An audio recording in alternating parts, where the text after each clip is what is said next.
So thank you for joining me this evening while we discuss an important subject. As you know, on this channel, our primary focus is on what the Bible teaches. In our case, is Christian Witnesses of Jah, a group within Christianity that believes in three things primarily, right? The one God of the Bible, the Father, the Messiah sent forth by the Father from heaven. This is our view, based on the biblical texts and other historical information that we talk about on this channel.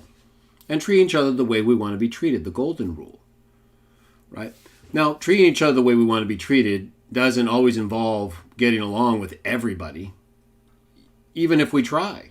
There are people that just do things or don't do things that we do or don't do, or think are good for you, or that we don't want to try, or that other people want to try.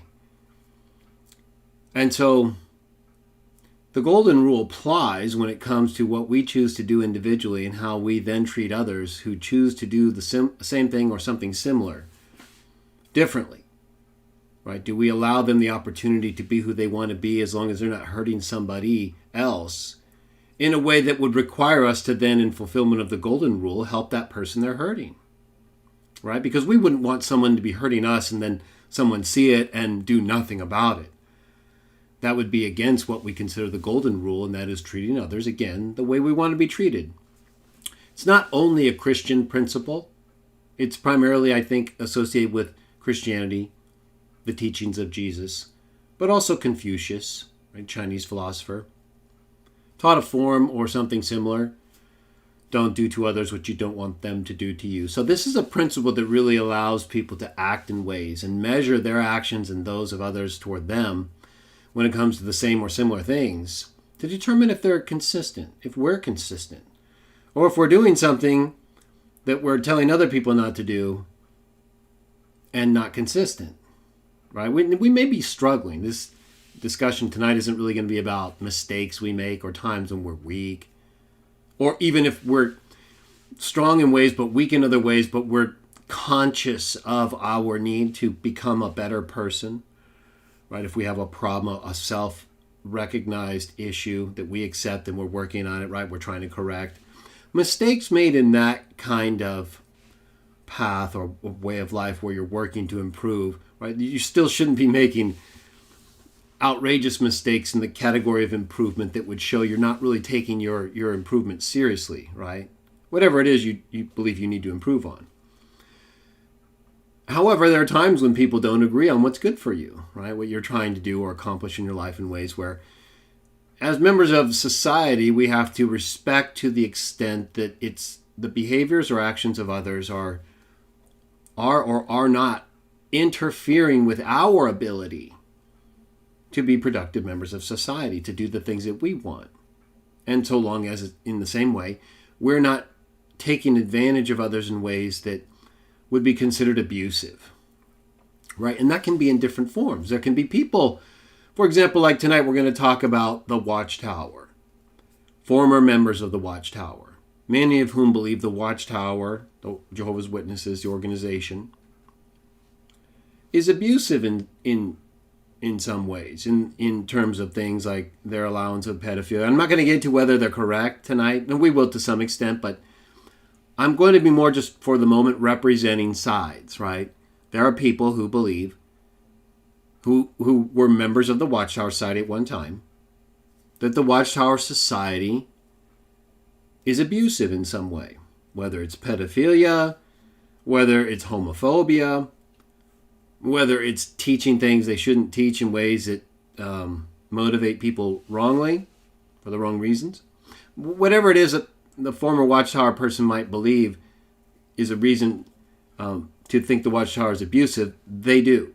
Many people do. And I do it in some respects, not in the same ways that many other former witnesses do, because my focus is really on trying to assist people to believe the right things. Like I mentioned at the start of this video, right, about what this channel is really about, right? I talk about movies that do different things, but really, I'm trying to promote information that's reliable, historical, verifiable, based on the Bible in ways that we can show are credible, right? They don't have to be 100% perfect or verifiable like with a video, right? Just like much of our history can't be verified in that way, but we have evidence. We have civilizations, we have remnants, we have records.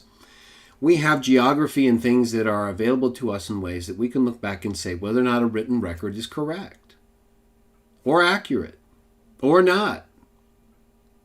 Okay, so when it comes to things like whether or not what the Watchtower teaches is abusive or not, this is where, in my case, I might see certain teachings like the belief to have to follow a lot of different beliefs and requirements exactly as they're taught by the society, where in terms of their teachings, I think are not helpful to people and can be hurtful to a person's growth spiritually and otherwise, right? Like, for example, I don't advocate the use of blood for any purpose.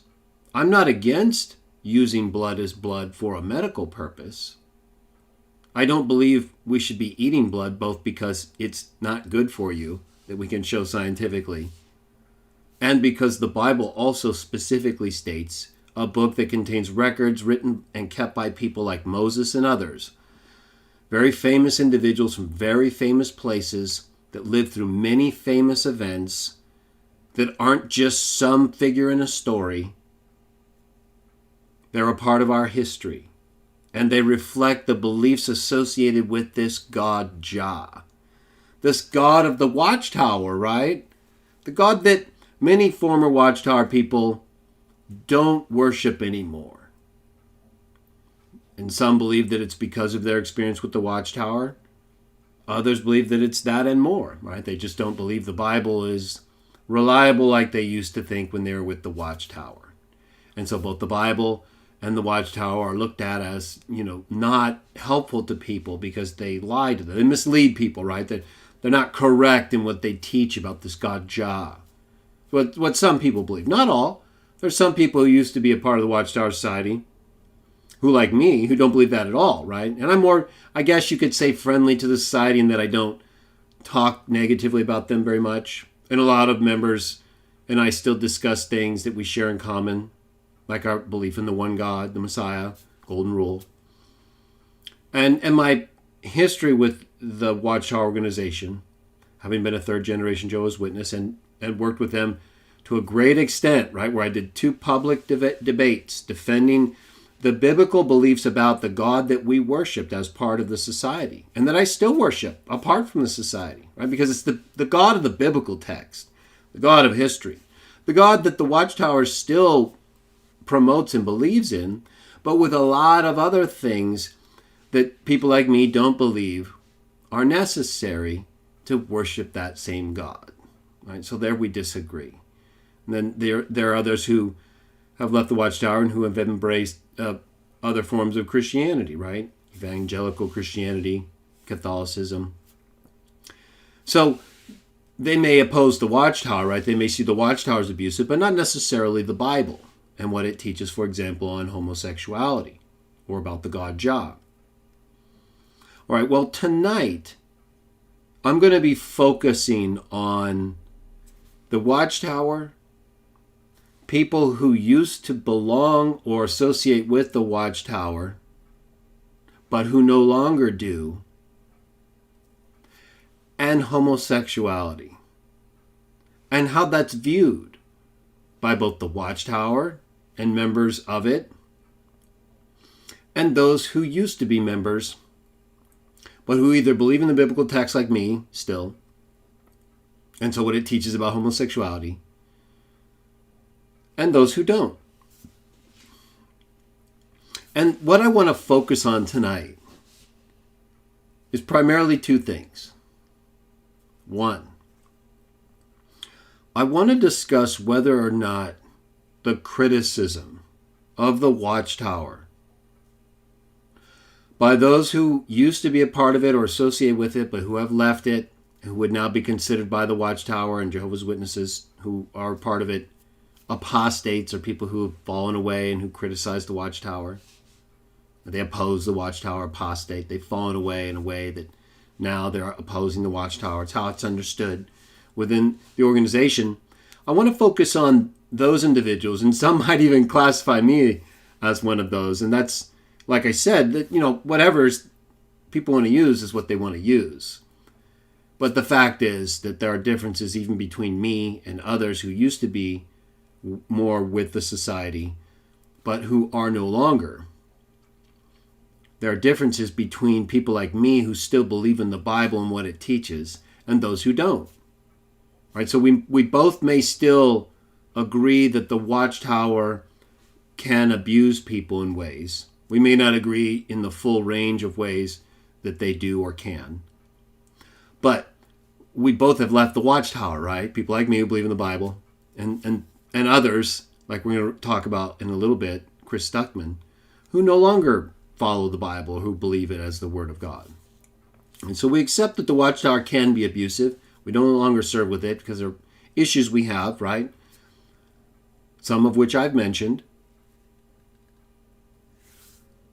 But we don't agree when it comes to homosexuality. Some of us do, like I said, when it comes to others who believe in the Bible, evangelicals, Catholics, Mormons, people like me, Christian Witnesses of Jehovah. We all pretty much agree. There may be different allowances and levels of acceptance. I'm not talking about everything, but more what we agree basically on is that the Bible teaches that homosexuality, sexual relationships between the people of the same gender, are not good for you and disapproved by God. I don't believe any of the official evangelical Protestant groups. Some may have, again, more acceptance than others. Catholic groups, other groups like Mormons, my own group, the people that I work with that promote these three things, right? There's not going to be much disagreement when it comes to what the Bible teaches on homosexuality. Homosexuality is not new.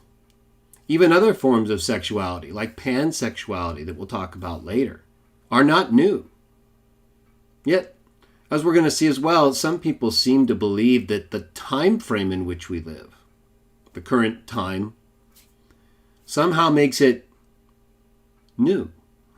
Or these things different, or we should look at them differently when they've been around for thousands of years. They're not new.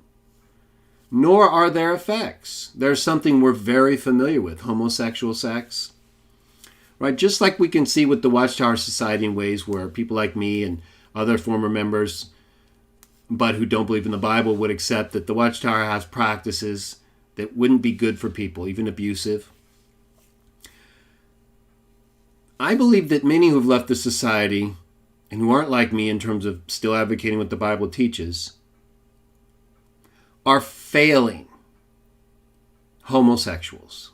And in fact, they are showing a lack of love and honesty and even fear, not a lack of fear, but actual fear, lacking the first two, but showing the fear when it comes to discussing homosexuality and the abuses that are involved with it. We're going to talk about them, and I'm going to show from numerous sources the damage physically and emotionally, and I would argue otherwise, but we'll focus mostly on physical and emotional, since those come up often with the Watchtower Society, physical and emotional abuse. Right? You could argue spiritual abuse and things like that, but physical and emotional abuse can be more easily, I think, shown or talked about. Whereas the others can be debated to different extents. But physical and emotional, those are pretty clear. With physical being the most obvious to demonstrate. Right? You can actually just, it's right there. You can see it. So when it comes to the Watchtower, some abuses that people allege you can see. Right? Like if some of their policies lead to pedophilia, the abuse of children, that's something you can see. Right? You can see the emotional abuse, the damage done to the child. And you can see the physical damage, depending on the type of abuse that was done to the child. But they can physically evaluate the child and tell whether they were abused. Now, I'm going to point out, before we begin reading some of the articles and then getting to Chris Stuckmann's video,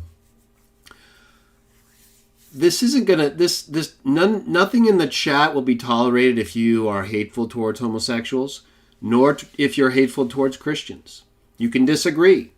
You can say, I think homosexuality is wrong because, and then you provide a reason, okay? You can't just say, I guess you could say you disagree. That's okay.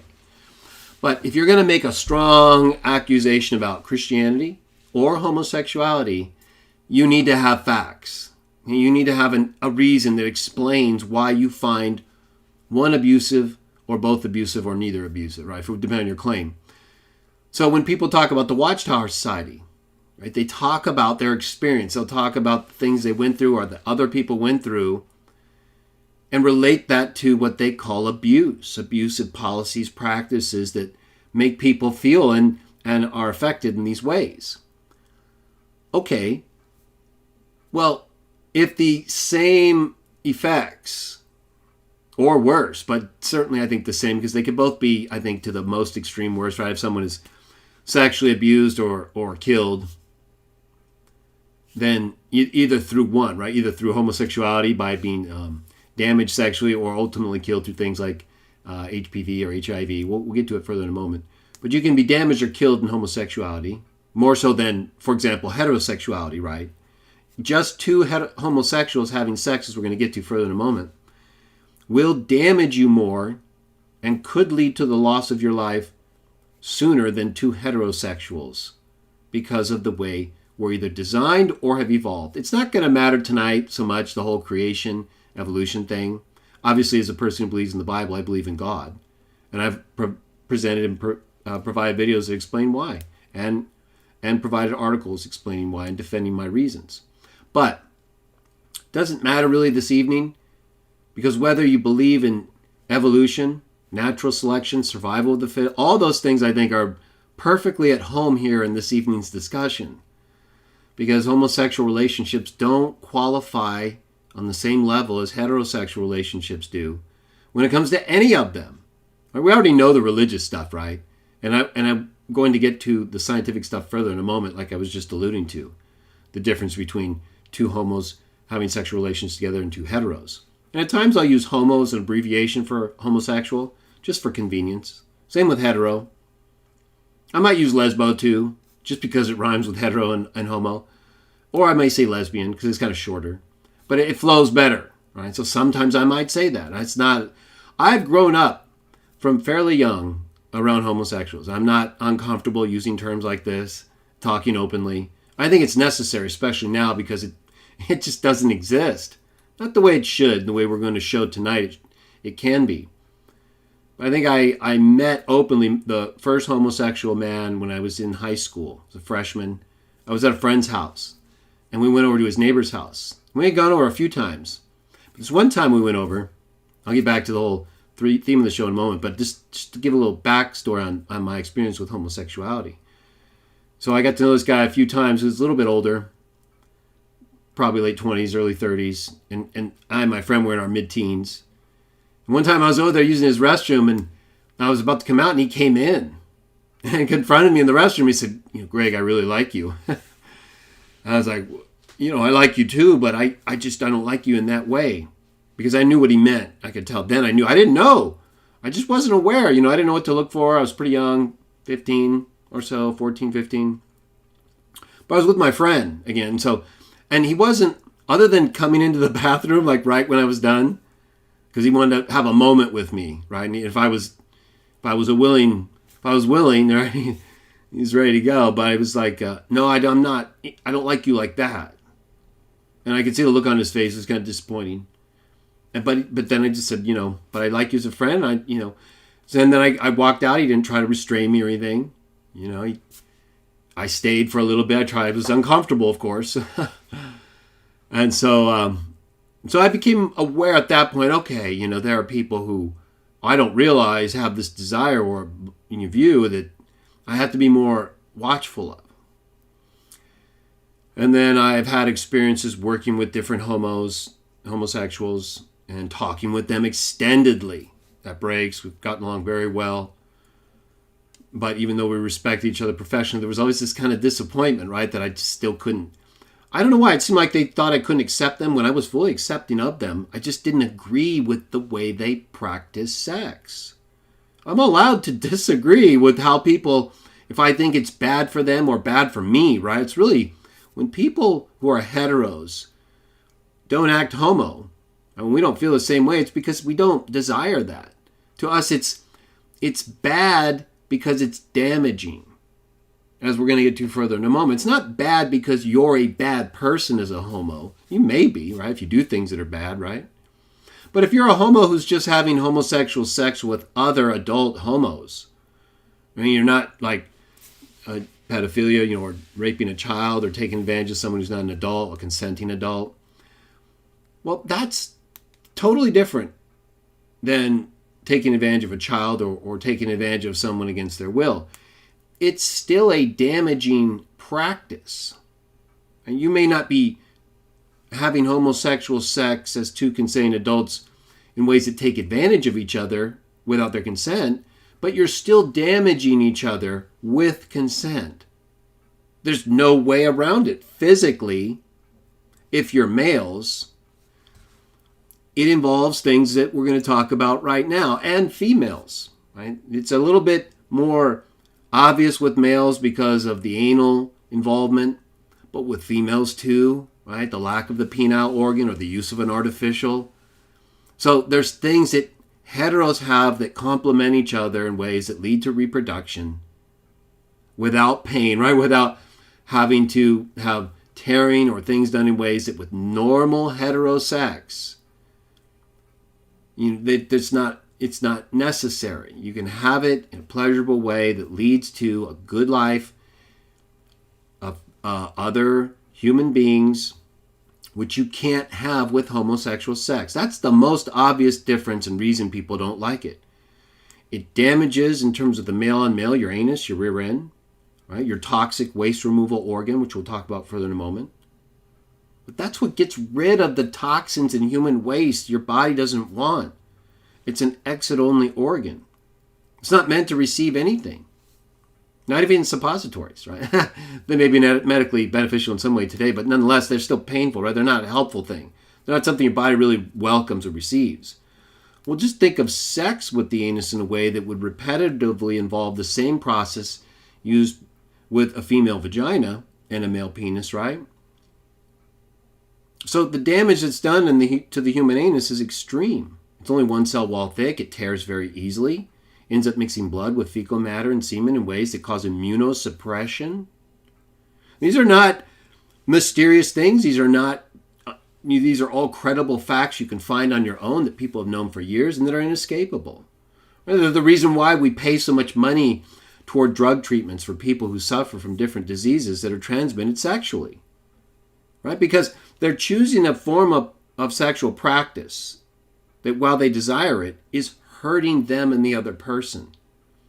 So then when it comes to the Watchtower and former members who, while they criticize it but not homosexual practice, and even at times promote it, like we'll see in a moment, it seems strange to me that at one moment, really at the same moment, they will criticize a group for damage that they're doing while they're living a lifestyle or promoting or positive toward a lifestyle like homosexuality, that while legal, while we don't discriminate against homosexuals because of the way they have sex if they can do the job, is demonstrably and without any refutation damaging physically and emotionally. Let's get to some of the facts. Let's talk about this in more detail. And I don't mean descriptively necessarily, because I don't want to, this isn't meant to shock people, right? But this is basic stuff, right? This video is not for kids, but it's not restricted for 18 and over either, because in high school, I think even in elementary nowadays, you're learning about some of this stuff. And even if you're not learning it in school, you know about your body, right? You know how to use your organs and stuff, at least to a point. And then what? You get influenced by other people. Well, I'm here to tell you, former Watchtower members, who, while criticizing the Watchtower, openly promote homosexuality and other forms of sex that are abusive. I'm here to tell you that it doesn't look very well for your criticism, because you're not learning the same abuse that you're promoting from the Watchtower.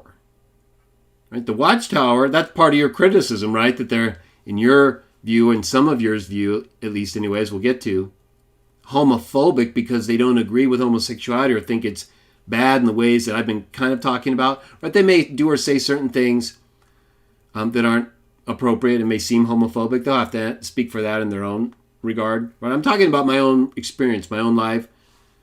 I've gave certain experiences. I've known many homos in different ways, professionally, privately. I've known homosexuals before I knew they were homosexuals, since elementary school, who then came into the Watchtower while I was in the Watchtower, but then who left the Watchtower, became more openly homosexual, and then I met up with them again. So I've known homosexuals in many respects. I'd been in, after I left the Watchtower around 2003, for several years before I started to come back to a spiritual sense and started the Christian Witnesses of Jah, I had many friends and associates that were homosexual because, I just didn't have the same safeguards in place in ways that, I would still associate with homosexuals professionally and privately to the extent I think would be helpful in some way. I'm not as open, right? Because I've been through too many involvements with homosexuals at this point where they either, once they find out I'm a Christian, they immediately start discriminating against me. It seems like that. That's what I've experienced. Or I just don't share their same desire, right? We just don't have the same interest. And so, I just don't have the time to spend with the person or persons that I don't have the same level of interest with.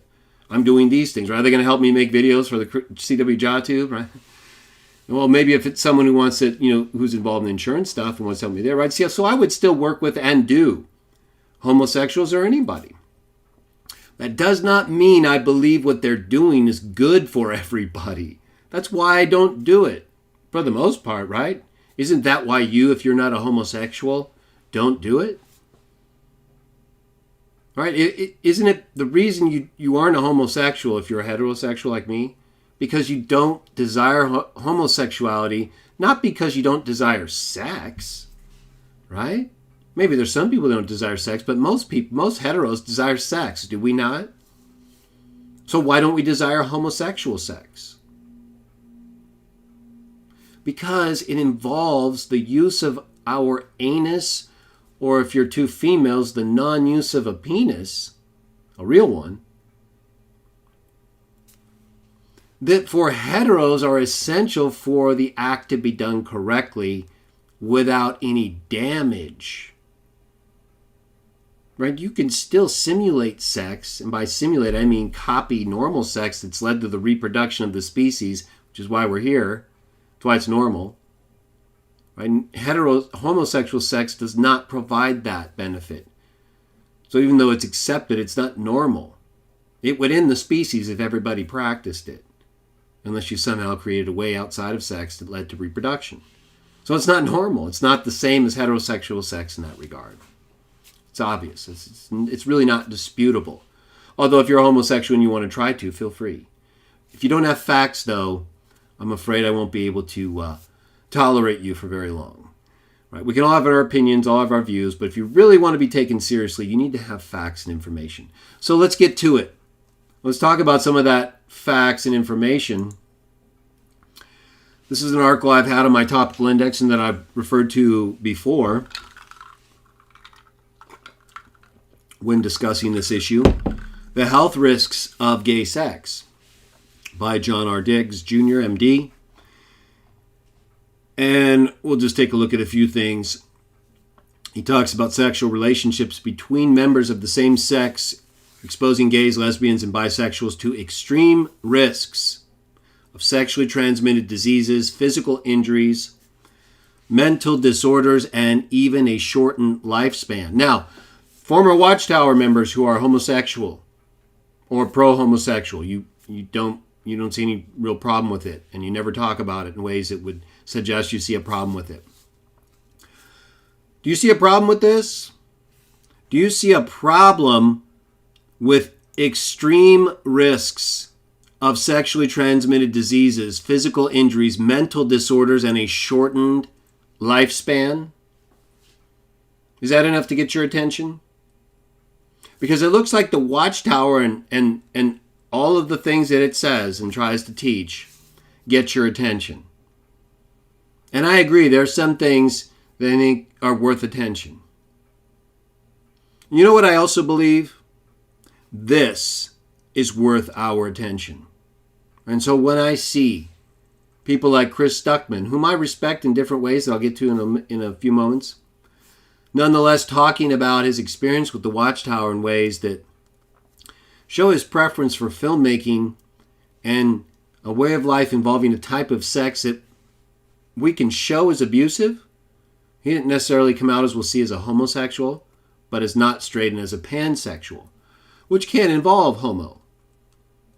Nevertheless, he would certainly, I believe, be open to it in ways, and he's talked about it, others he's known who were once part of the Jehovah's Witness faith that were homosexual and committed suicide. So there's definitely an awareness on his part, but yet I didn't hear anything, and nor will you. I put the link in the description to this video, warning people about this. What I heard, as I'll play in a little bit, is him warning people about the Watchtower for reasons that may be legitimate on some level. I'm not going to get into everything he talked about.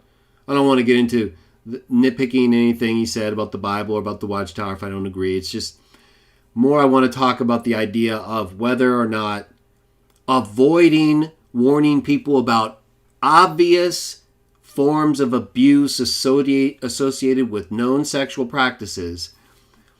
I want to know whether or not it's hypocritical to avoid discussion of this, while at the same time attacking the Watchtower for being homophobic, or for the other things it does that are in some ways maybe more legitimate. Sometimes, as I said, the homophobic description could apply, but nevertheless, it's more of a judgment call in ways that you'd have to know more about the person. And when you see these kinds of things about homosexual sex, exactly what would make you concerned about it, if not this?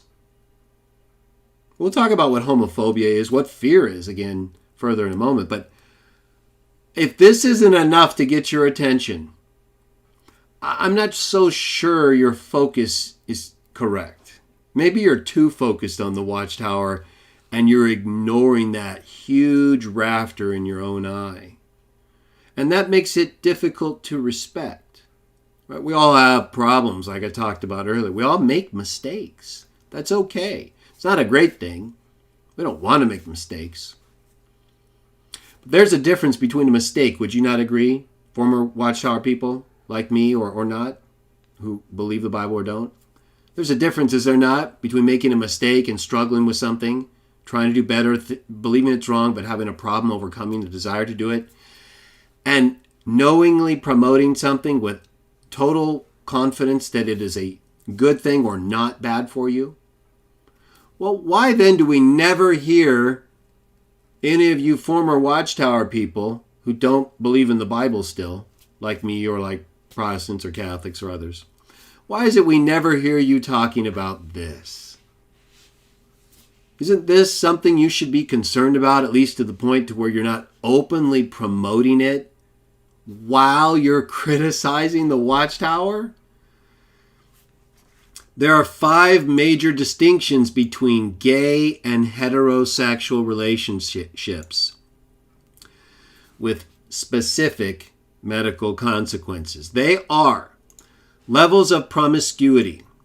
Prior to the AIDS epidemic, a 1978 study found that 75% of white gay males claimed to have had more than 100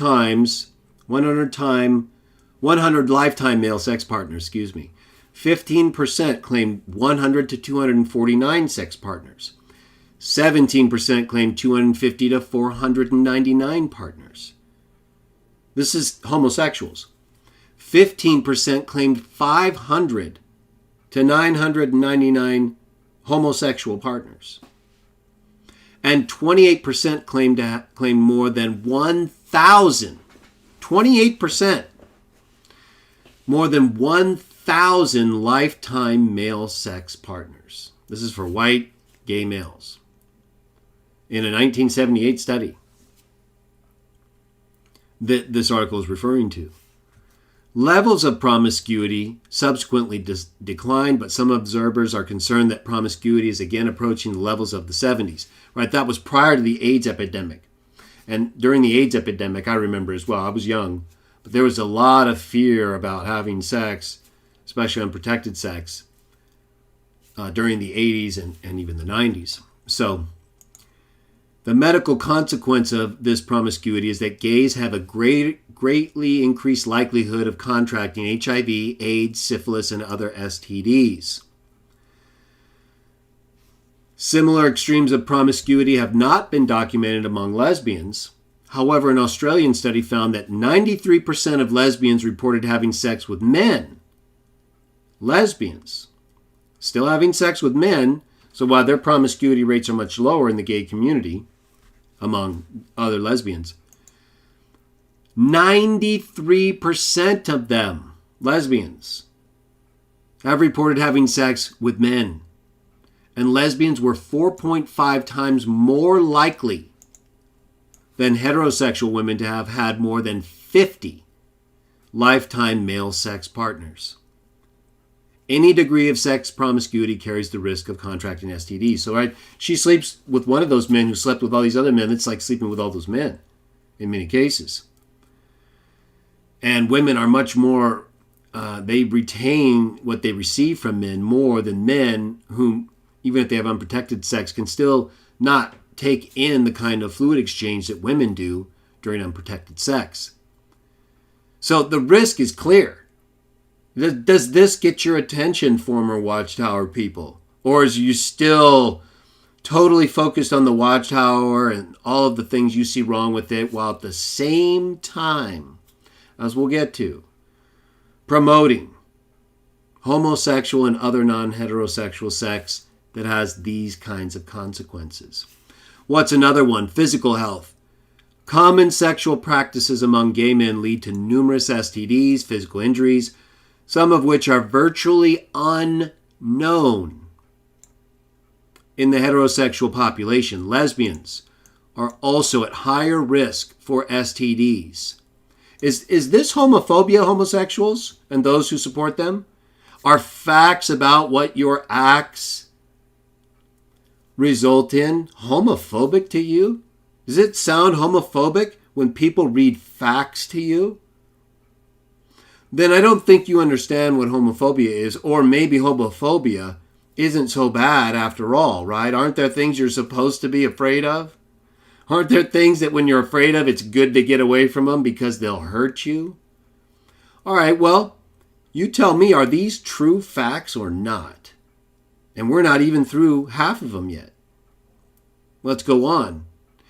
In addition to diseases that may be transmitted during lesbian sex, a study at an Australian STD found that lesbians were 3 to 4 times more likely than heterosexual women to have sex with men who were high risk. We kind of already read that in the first part.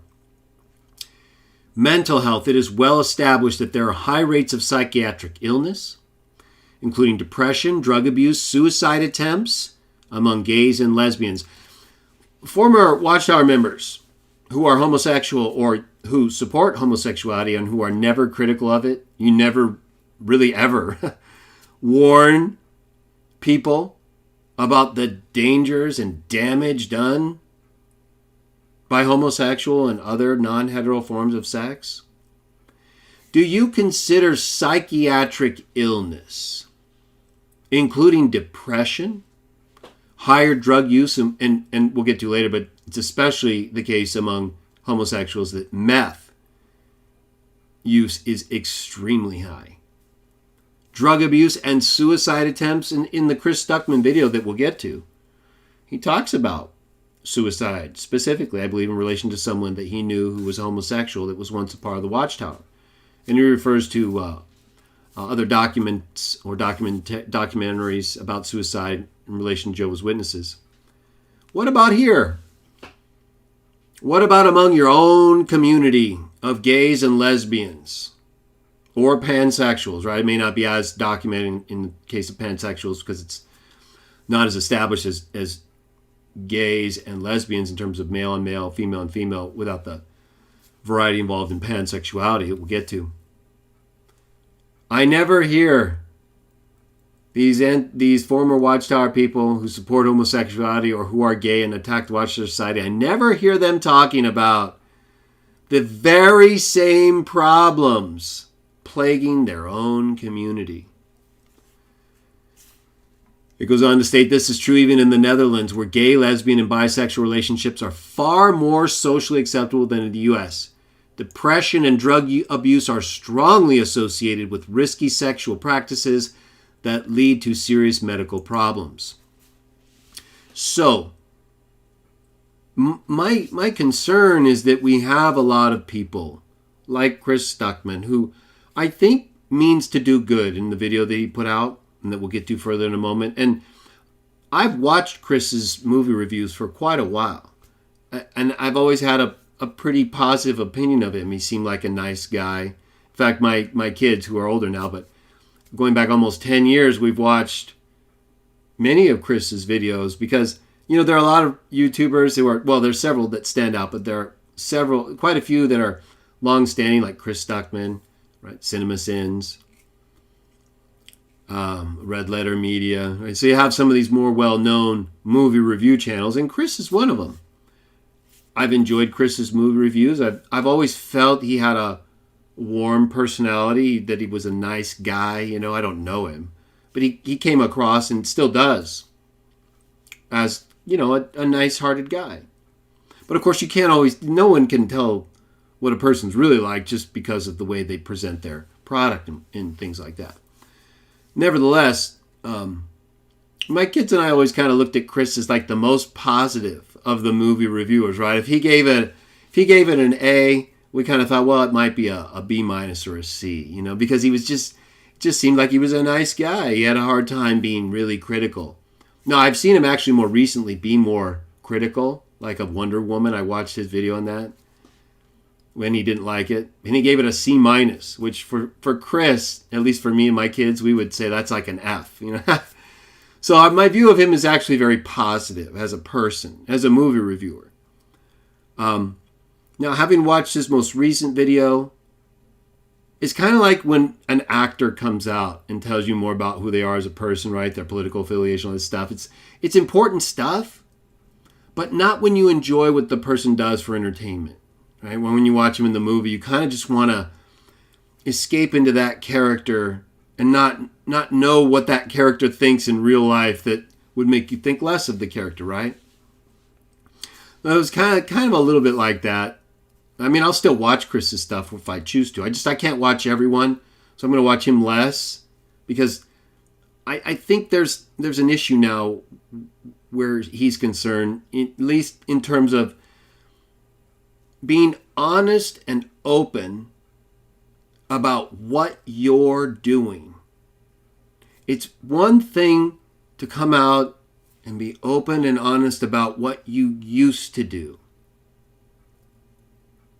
and what a group that you used to belong to did to you or you think does to people. And it's another for you to actually be living a life that includes some of, if not all, of the very same types of abuse, at least in terms of consequence, and in many cases just the form of the abuse. Whether it's anal penetration or something else, there's an abuse form there that's similar, and the consequences are similar, therefore. It's different with the Watchtower in some ways, like I said, because with homosexuals or other adults who are non-hetero, they're consenting. And so you might argue, and I think correctly, that the Watchtower is a little different and maybe more culpable if they're intentionally misleading people who don't knowingly comply with what they're really trying to do.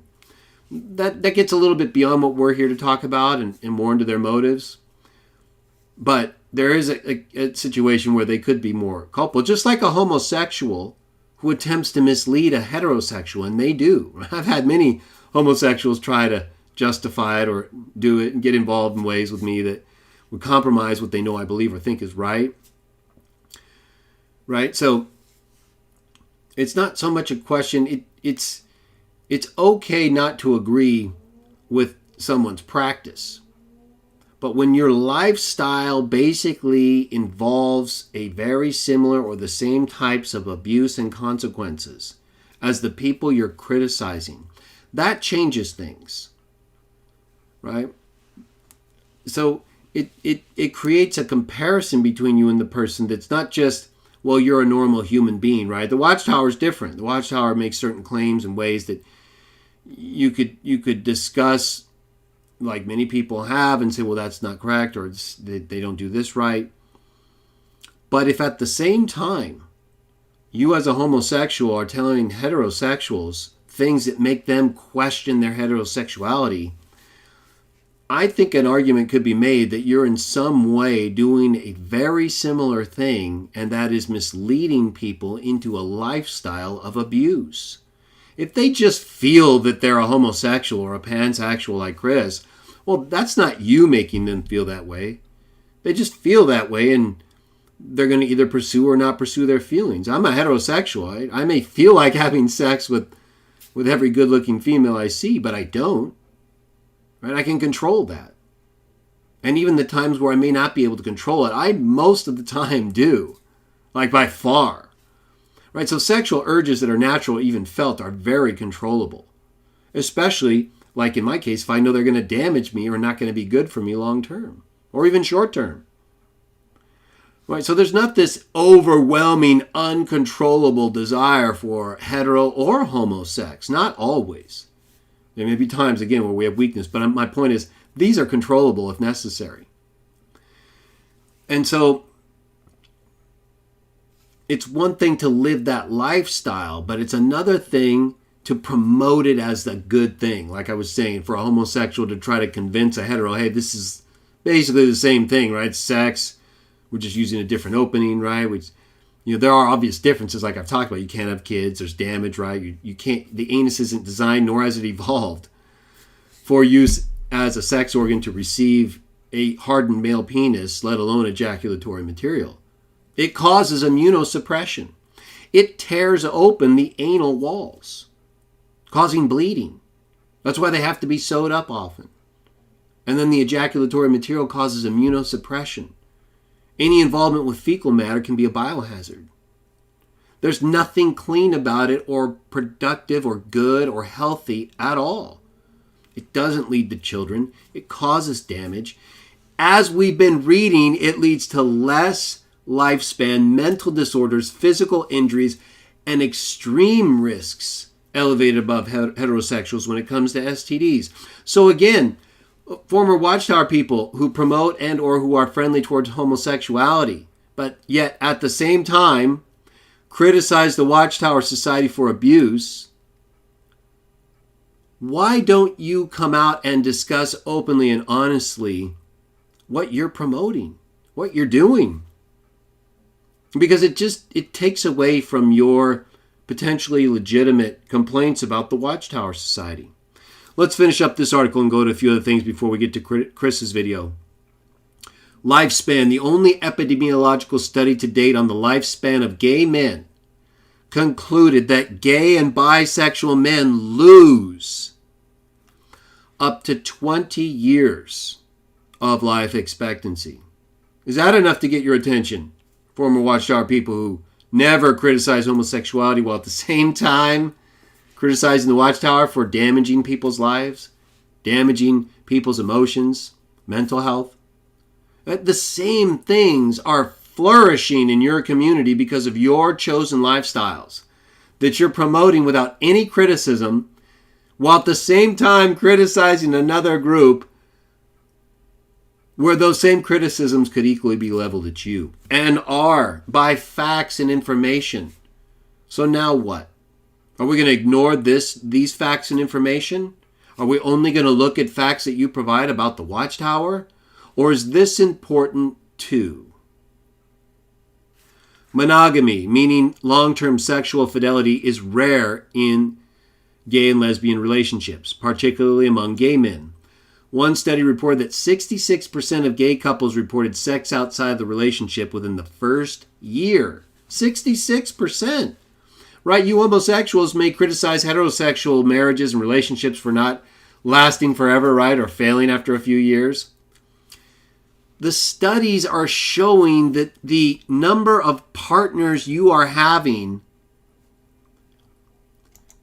in even the first year are way beyond the few we heteros may have and fail in our relationships having. I mean, the risk isn't even close. 60% of gay couples report sex outside of the relationship within the first year. Nearly 90%. That's 9 out of 10 gay couples that were part of this study had sex outside the relationship if it lasted more than 5 years. So there's not even a close comparison, right? And we know that homosexual relationships are the least lasting. Lesbians, specifically, if you look it up, have the highest failure rate among relationship studies. So I encourage you to read this article. It talks about a lot more. I just read kind of the introductory points that it's going to highlight further. We'll read a few other items, but I'll put a link below. It's also on my Elihu Books topical index under S for sex. And let's just talk about a couple other things. On page 3 under anal genital. Right? We're talking about things that I think everyone knows. We're not going to get into too descriptive things, but basic anatomy. Right? Even if you're 15, 16, this is not meant to be sexual. This is meant to tell you about what you already know concerning your body and what people who might teach you about heterosexual sex, homosexual sex, pansexual sex. It's all over the place. Right? So they're not holding this back much anymore.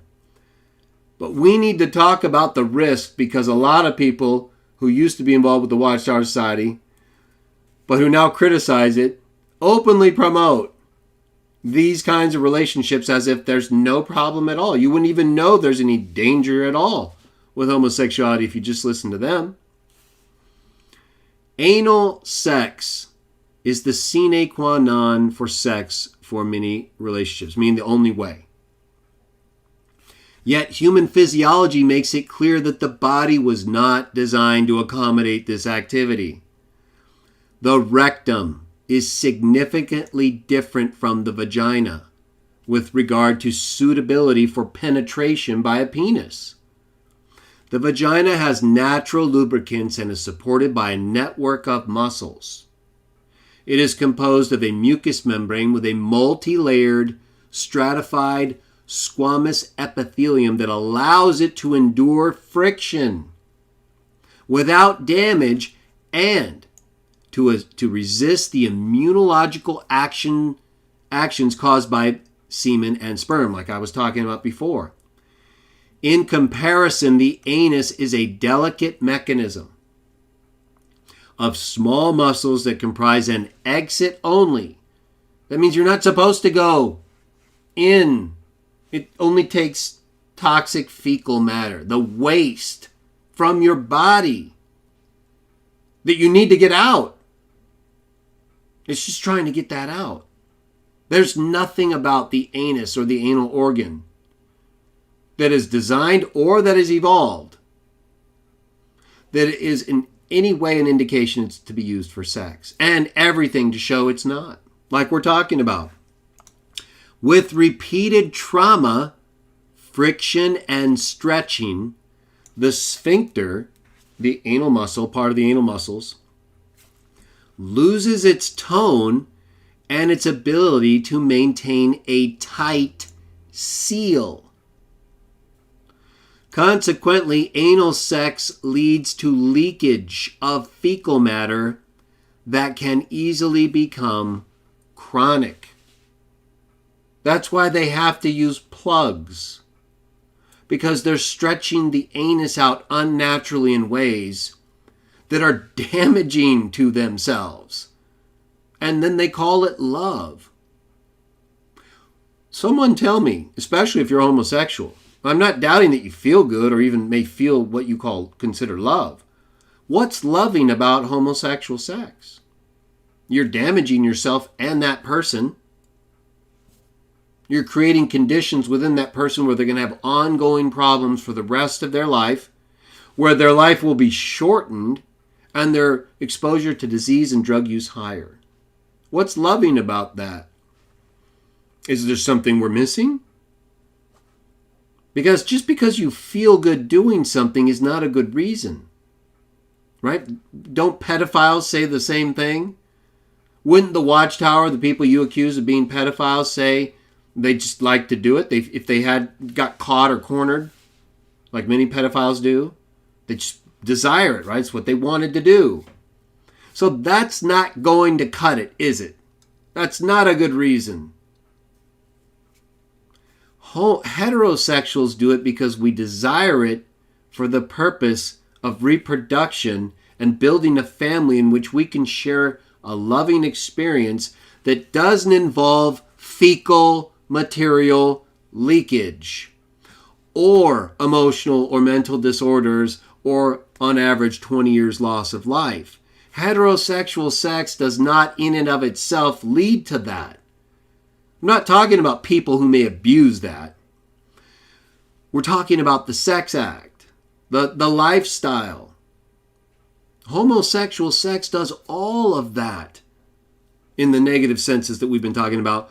Heterosexual sex does not.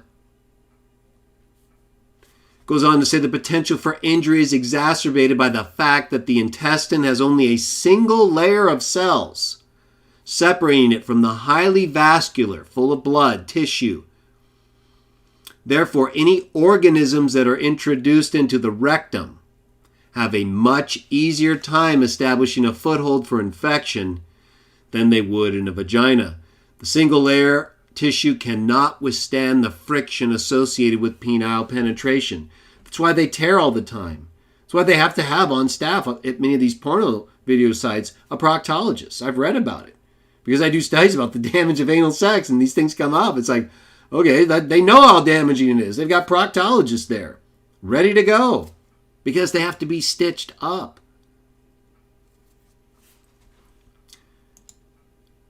Cannot withstand the friction associated with penile penetration, resulting in traumas that expose both participants to blood, organisms in feces, and a mixing of bodily fluids. Furthermore, ejaculate has components that are immunosuppressive. This allows the sperm to invade the human defenses of the female. We're going to get to damages to females, but we're talking about anal sex. It'll be the same thing. Invade the immune system's defense of the female. Rectal insemination of rabbits has shown that sperm impaired the immune defenses of the recipient. Semen may have a similar impact on humans. So it goes on to discuss all kinds of other things, right? Anal cancer, chlamydia, Giardia lamblia, herpes, HIV, HPV, gonorrhea, syphilis, hepatitis B and C. It goes on to describe all kinds of problems that result from homosexual sex. So it's not really disputable. These are just not facts that homosexuals, apparently, especially those who used to belong with the Watchtower, want to talk about. They'll talk about other forms of abuse, but they never appear willing to talk about what they're actually doing to themselves and to the other party, right? It says so right here. The friction is resulting in traumas that expose both participants to blood, organisms in feces, and a mixing of bodily fluids. Former Watchtower members who are homosexual or who support those who are homosexual or otherwise non-heterosexual, as if there's no problem, no abuse involved. What about that? Do you think there's any problem exposing people to blood, organisms in feces, and mixing of bodily fluids in ways that heterosexuality does not? Seems like that would be a problem for many reasons, many of which are actually then in fact described right there and then discussed further through here. You can read the rest of this article on your own. I highly encourage you to do it if you haven't already. All right, so it talked about a few things. For example, right, it talked about the female vagina and the differences between it and the human anus. So we don't need to go into too much detail, but I want to show an image of each along with the male penis because it's so obvious just on a basic review of our anatomy.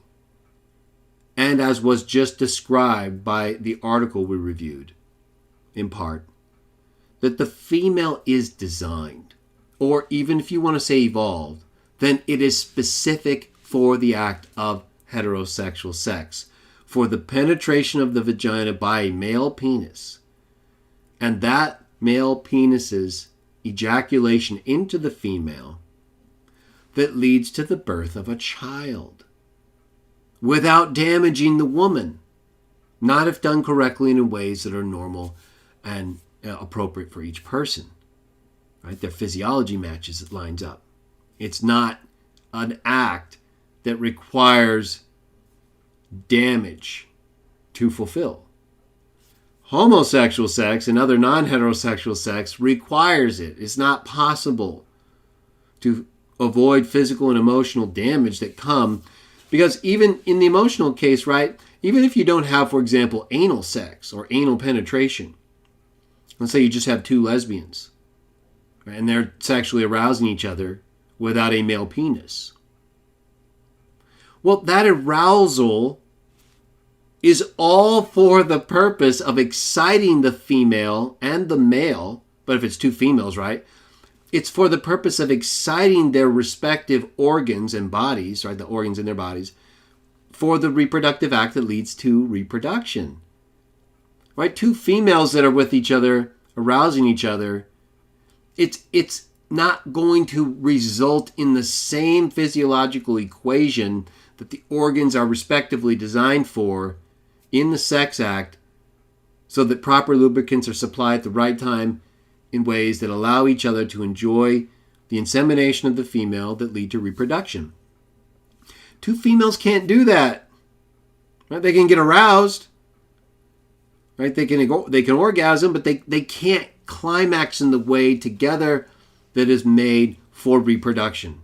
It's impossible. Two males can't do that either.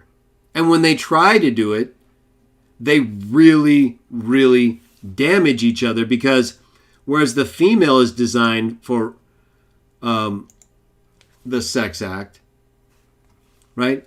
The use of the male penis, which when aroused, right, gets hardened and becomes an organ that allows itself to be inserted into the female vagina for a pleasurable sex act leading to reproduction without the damage or pain that occurs when this same organ is aroused.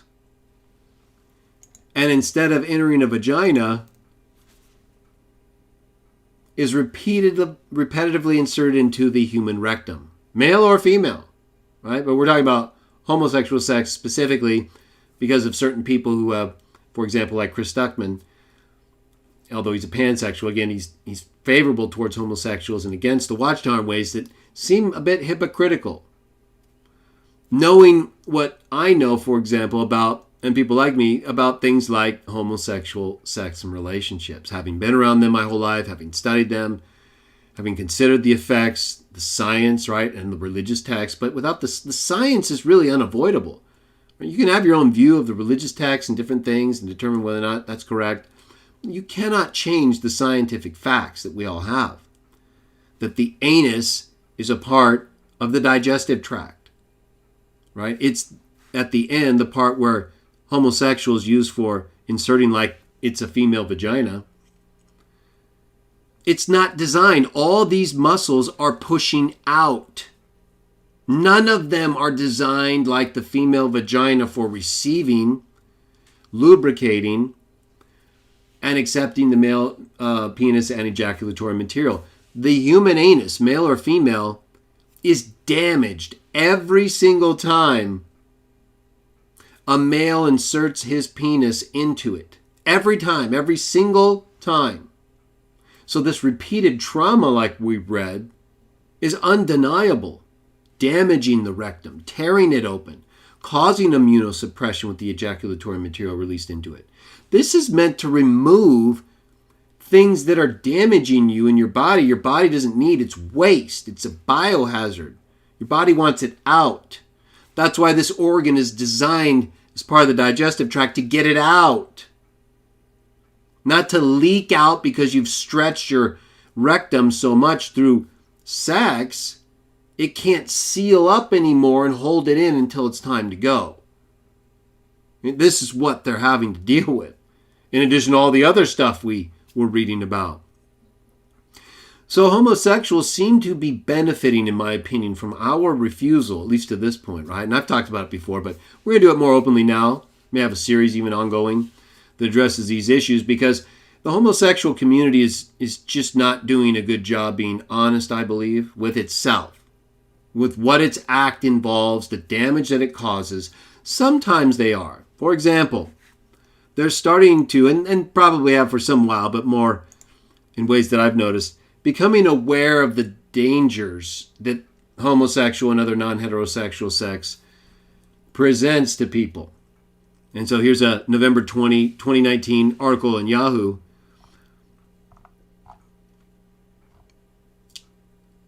It looks like it may be a people study in Yahoo, but it's a new study reveals, and Yahoo's a fairly homo-friendly site right there.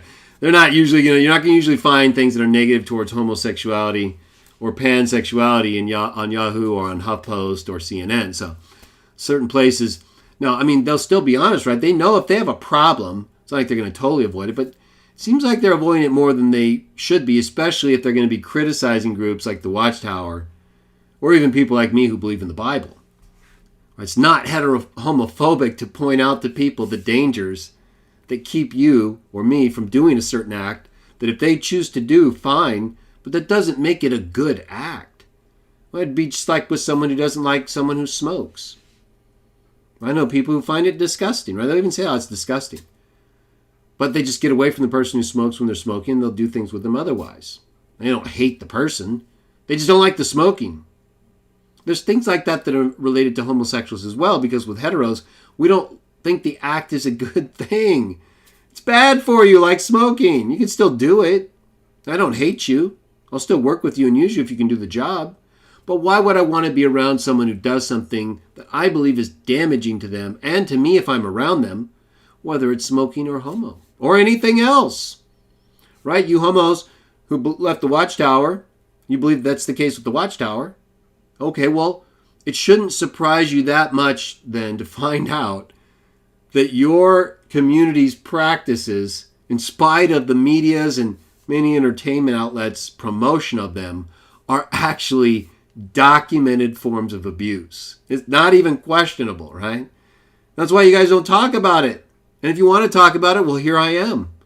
Comments otherwise, right? Let's talk about it. Because you can't avoid this and talk about it. Right, new study. There's another article. We'll get to this one in a moment.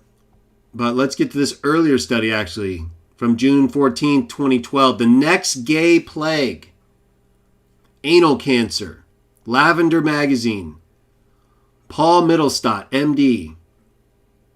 Anal cancer in gay men or men having sex with men has the appearance of being the next major health crisis in the gay community. Former Watchtower people who are homosexual or friendly towards homosexuality or non-heterosexual forms of sex, does this concern you? That anal cancer in gay men and men who have sex with men, or men who have sex with men, appears to be the next major health crisis in the gay community? This was 8 years ago. Is that a concern? Similar to what you believe is a concern in the Watchtower? A health crisis? There was a health crisis in the Watchtower. I'm not saying there isn't of any kind, but certainly if there was in a more obvious and open way, right? I think that would get people's attention. Yet, strangely, we don't hear a whole lot about this. Just this article and a few others that I found. Now, it has been discussed, but again, I'm talking about the more open media and entertainment sources. This disease has been discussed for years within the medical community of the USA, but up to this point has received very little press, either in the queer or popular press. The scientific studies show that human papilloma virus, HPV, causes both anal cancer and cervical cancer. Within the past 5 years, since it's back in 2012, the incidence of anal cancer within the gay male community and MSM, men having sex with men, has risen by as much as an astounding 1,800%, depending on the study. The main risk factors appear to be the recipient, the one receiving the male penis, in unprotected anal intercourse, cigarette smoking, and positive HIV status. In the past, it was thought, so these are the causes for anal cancer. Right, 2 of them are pretty clearly related to the homosexual community and related communities, non-hetero. Maybe some hetero that, like again, use the anal organ for sex, but so those would be included as well. That's the same type of abuse. Just because it's 2 heteros, if they're not using the vaginal organ and the penile organ, the anal organ isn't designed for sex. It's not designed for anything to go into it, let alone repetitively, and then ejaculate immunosuppressive material into it after tearing it open and mixing blood and semen. Come on. These are not contestable. And if you think they are, homosexuals, whether you've been a part of the Watchtower or not, I want to hear from you. I think you cannot demonstrate they are actually good for you or otherwise than we've been discussing. Yet, we really don't hear from a lot of you, if even any of you, when it comes to these facts in your own practice. We really just hear positive things as if none of this is really happening. How could you not know this? How could you homosexuals who know so much about the Watchtower and who are actually living as homosexuals or pansexuals, bisexuals, how could you not know all this? And if you do, why aren't you talking about it? So you can read more here. I'll put a link below. But now let's go back to the article I was at a moment ago. Come forward. Well, actually, I think we have one more. Well, that I'll get to after this. So after that 2012 article on the risks, the next plague, really, among the gay community being anal cancer, that was 8 years ago. This is a year ago. New study reveals a rise in anal cancer rates and deaths in the United States, right? It's still rising. Let's see what this study has to say. It says new studies found anal cancer is on the rise. Well, we saw it was rising at an astounding rate among the gay community in 2012. Here it's talking about on Tuesday, the Journal of National Cancer Institute published research indicating a dramatic increase in anal cancer rates and mortality across the United States, particularly among young black men and the elderly. And it focuses primarily on those 2 groups.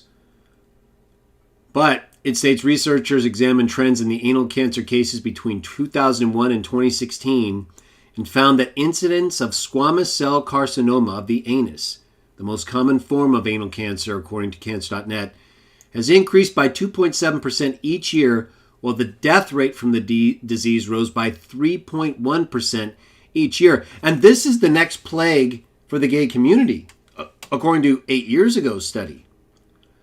Right, so this is not a good thing, and its fatality and incident disease and fatality rates are on the increase. They're not getting any better. And while there may be things that homosexuals and others who practice this kind of sex can do to minimize their risk, there's still damage being done even under the most cautious of circumstances, because the anus isn't designed for that. The penis isn't designed for that, because they're 2 different types of organs that have muscles that work in different ways. One leading to damage with the anus and the other with the vagina not. One leading to children with the vagina, the other with the anus not. Right? And the other with the anus clearly being attached to the digestive tract in ways that are meant to come out, excrete toxins in ways not to take in a reproductive organ or ejaculatory material. And any type of tearing done during sex is not a good sign. That should be your first sign. If you start bleeding, something's wrong. That's why blood is blood and comes out and is a sign, a bright red sign something is wrong, or you need to take notice of something. You don't have that problem with normal heterosex. You do with gay sex, and its problems are only growing.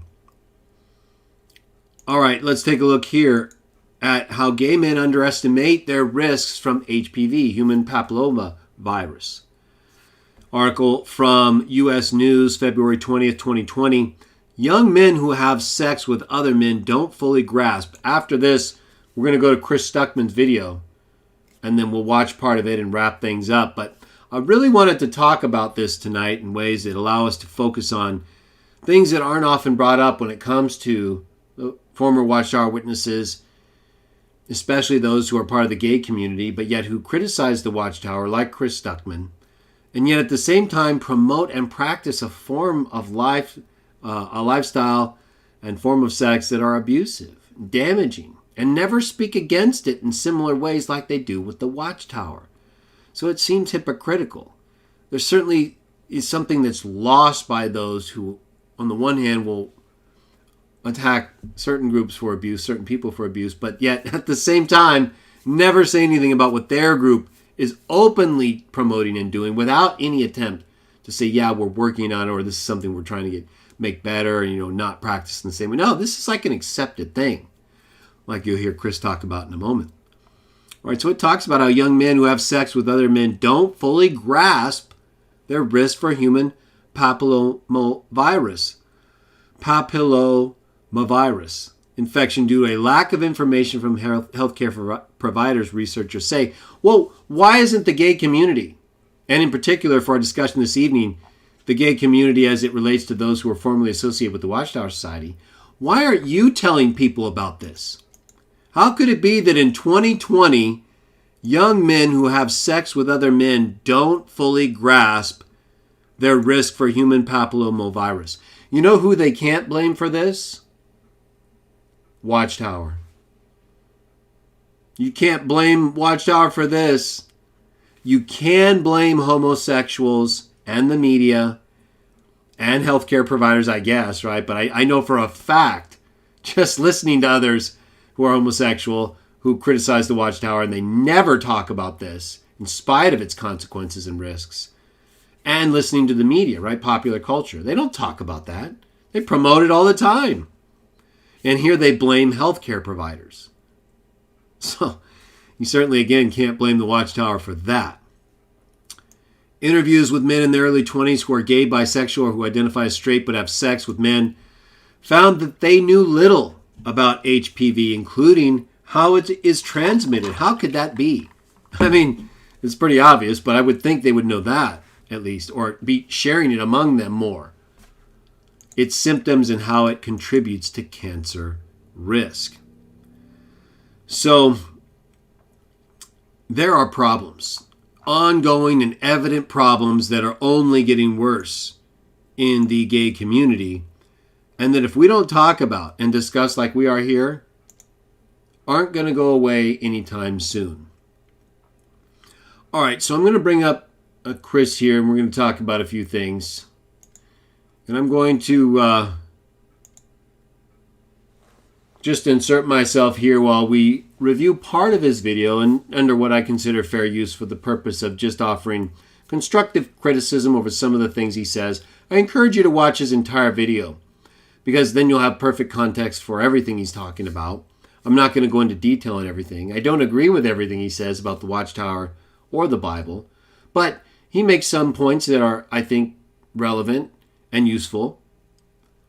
But let me jump to about minute 47, and let's watch from there what he has to say and where I think there's room for criticism among those in the former Watchtower, in the former Watchtower Associate community, especially the gay community, that find place to criticize groups like the Watchtower, but who don't appear aware not only of the ways that HPV and other diseases can be transmitted in their own community, like we just read, they don't appear to be as aware of the destructive consequences that their lifestyle is having on them and other people and on society as a whole.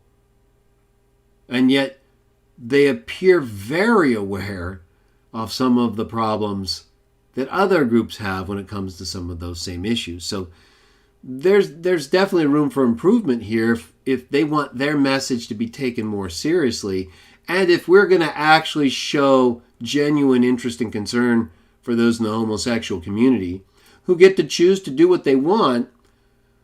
But that doesn't mean that we have to ignore the facts that show it's not a good practice for us or for them.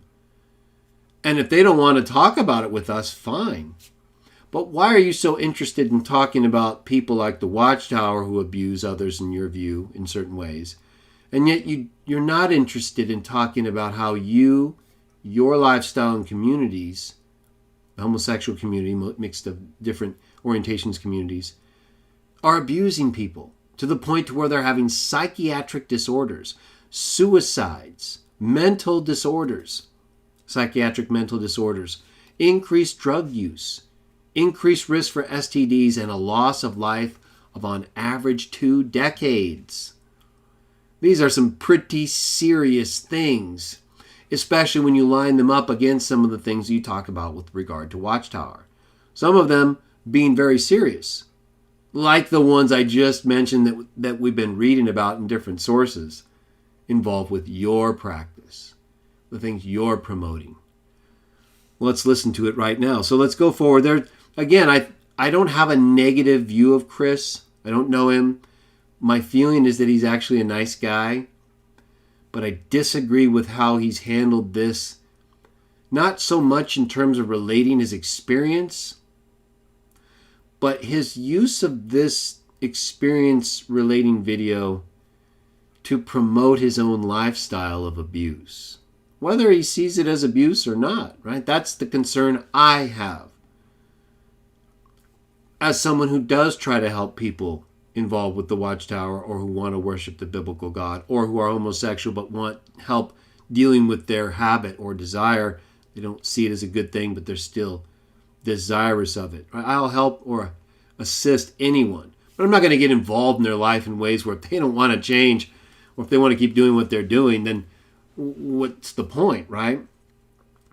So I don't have a problem with Chris being these ways. My problem and concern is that he doesn't appear aware of any of the things we've been talking about this evening as it relates to homosexual sex and similar forms of sex that are non-heterosexual that he practices and that others like him practice or promote while they're criticizing the Watchtower. I'm going to start around minute 47, and then we'll listen to it pretty much close to the end, and then I'll wrap things up. Thank you all for joining me this evening. Nothing's going to keep me from pursuing my dreams of filmmaking. So, Chris is, like we've talked about, this is his dream, his passion.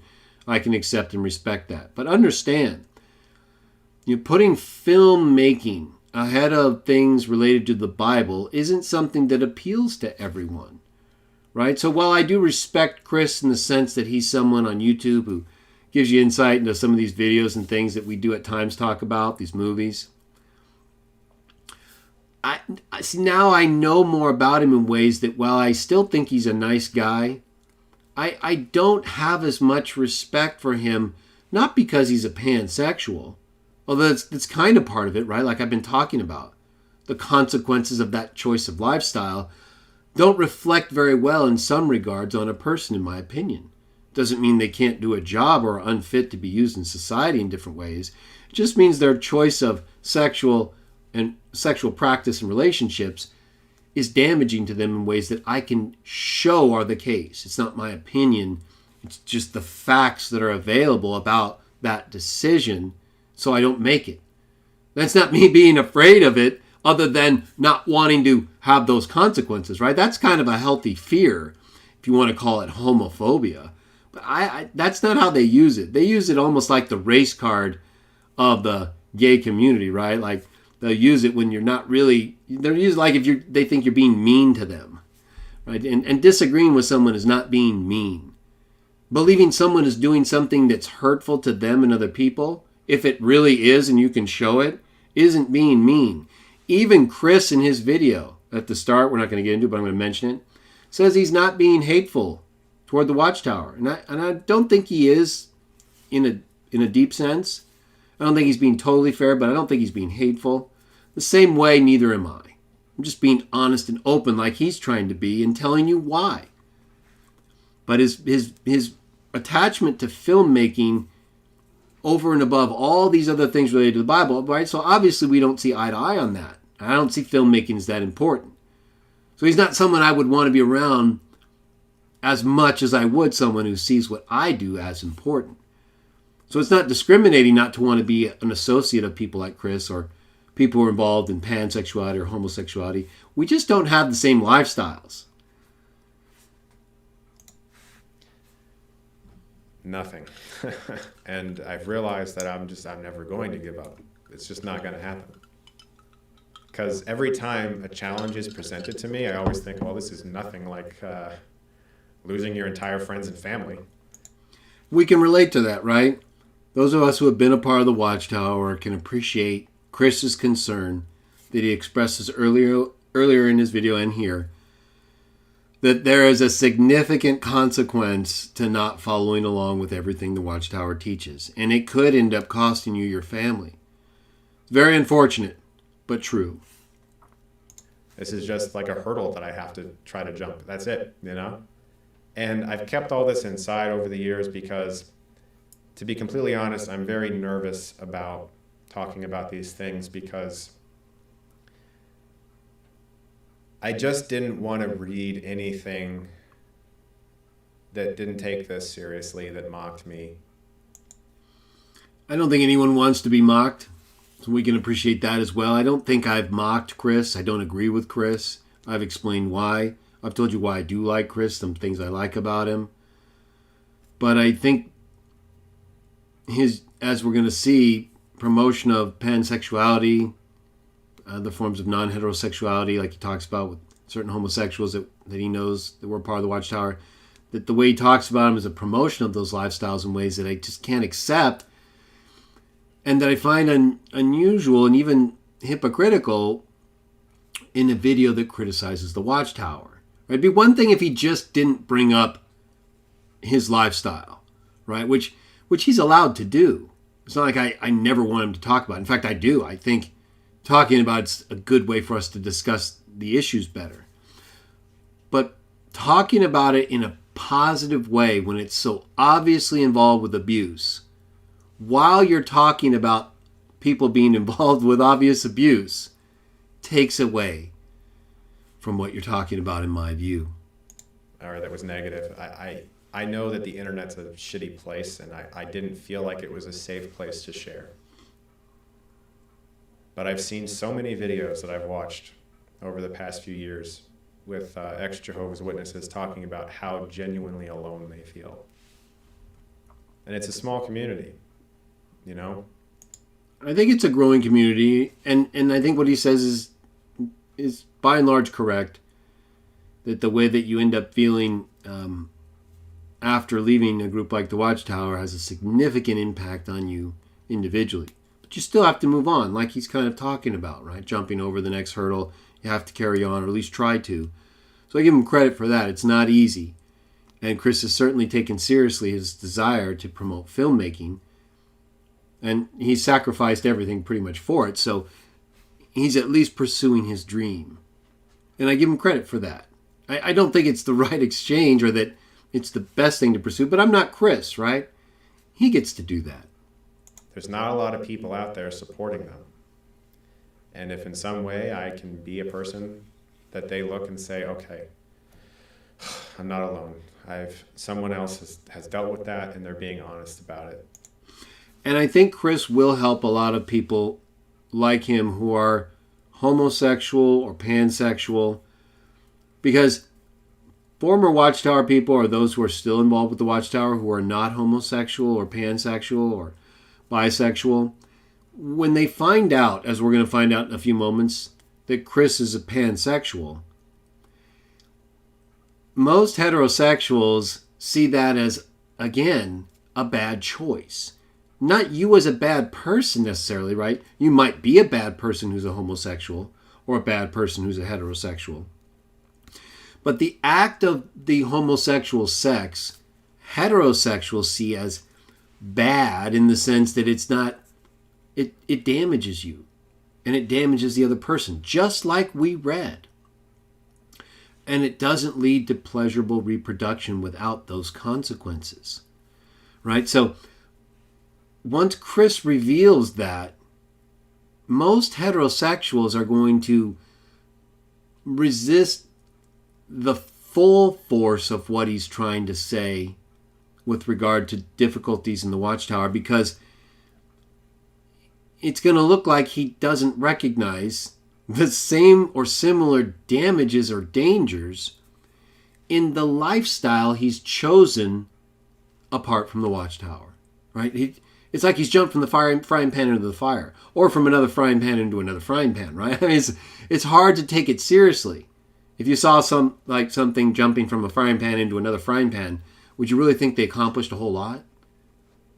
Right? Would you really take their advice on how to get out of a frying pan? So there's something that's lost when you criticize something or someone in a way that you then do yourself in ways that you aren't sorry for or aren't trying to correct. Then great. Perfect. I'm happy. Certainly some of my scripts that I've written that I would like to make one day have little pieces of this in there. I've written one script that is about a cult, but I've sort of turned it into a fun experience, and I've sort of used that as a venting mechanism for me that I would love to make one day. It's actually my dream movie. So honestly, guys, just thanks for listening to this. I know this is probably really weird for a lot of folks. And as I will say, I didn't expect to see a video like this from Chris. Of course, I didn't know he was a former Jehovah's Witness during the past almost 10 years or so that I and my kids have watched his videos.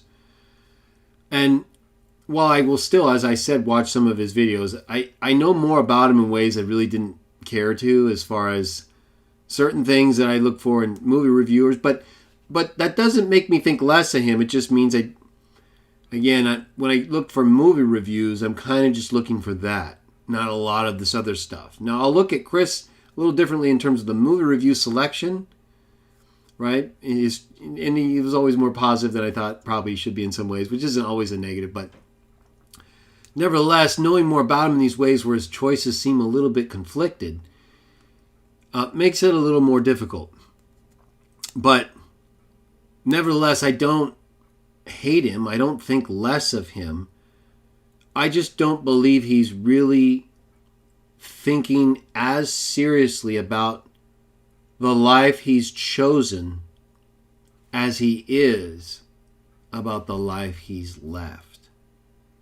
And that can be confusing not only for him but for other people who think it's okay to leave the Watchtower because of the things he says or things they're going through, and okay to then just get involved into another abusive lifestyle. You can if you want to.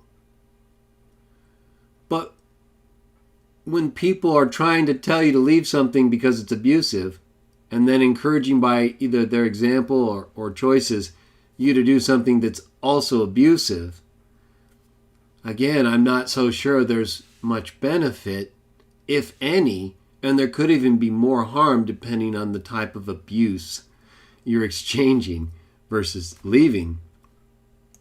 I will say that everyone I've ever worked with professionally on YouTube, I've told them this in private. They all know. All my friends know. Everybody knows. I never really talked publicly to you guys about it. All right, so if all these people are aware that Chris has had this experience with the Watchtower, then we can probably extrapolate from that they have a negative view, at least of his experience with the Watchtower, that they think it's unfortunate that he had to go through all of this that he's talking about. But do you think Chris has told these same people about all of the damage and destructive effects that come from the lifestyle he lives now? You think he's had a similar conversation like he's had with these people about the Watchtower and his experience? I doubt it. And he certainly doesn't talk about it in that way now. And yet, as we read, the lifestyle he's chosen and or promotes, or at least is positive towards, homosexuality, bisexuality, pansexuality, has all of the same problems, if not more, that are a part of some of the Watchtower's alleged abuses. And it's not like I'm just going to turn my channel into like, let's talk about cults, the channel. No, I just wanted to make a video about it. And like I said, I have been writing about it, sort of like a autobiography. And maybe one day I'll publish it, because there is a lot more that I've not shared. Plenty more. Here's the thing, Chris, and I do respect what you're saying, and maybe you do have more to offer in ways that people should know about. Are you going to write the same thing about homosexuality and all the things we just quoted? And that's just a sampling of all the articles and books and medical journals and articles that show the damages that result from non-heterosexual sex. Are you as passionate, I guess is what I'm getting at? Are you and other former Watchtower people who are either a part of the gay community or pro-homosexual, pansexual, and other non-heterosexuals, are you going to talk about the problems in your own community the same as you're going to talk about the problems in your former community? It would seem like you would have more concern about what you're actually doing and the people you're with now. I can see where you'd still be confused and concerned about those who are part of what you used to do and so want to help them in certain ways. But I don't see why you don't have that same or even a greater passion for talking about and addressing the problems and abuses in the gay, homosexual, LGBTQ community. That I've experienced and seen as a young kid that is possibly legally devastating to the Jehovah's Witnesses. And it's shocking. It's genuinely shocking. And so I'm not so, why would you sit on something like that? I get that it may not be easy to divulge, but if it's that big of information, right, then it could be legally devastating to a group that you consider as actively abusing people. It would seem like that would be sufficient reason to motivate you to push it to the front of the table, right? Like in the list of issues to make sure get addressed. So is the urgency there or not? And if it's there for the Watchtower at some point, why is it not for what's going on in your own community? It seems hypocritical to some extent, especially in light of what we're going to hear in a moment. The shit that goes on behind those closed doors. There's one more thing I want to talk about. This is the big part coming up in a moment. Fuck it. All right. I'll talk about it. Talk about everything else. So I'll talk about this too. One of the things that Jehovah's Witnesses also do is it makes you behind in everything.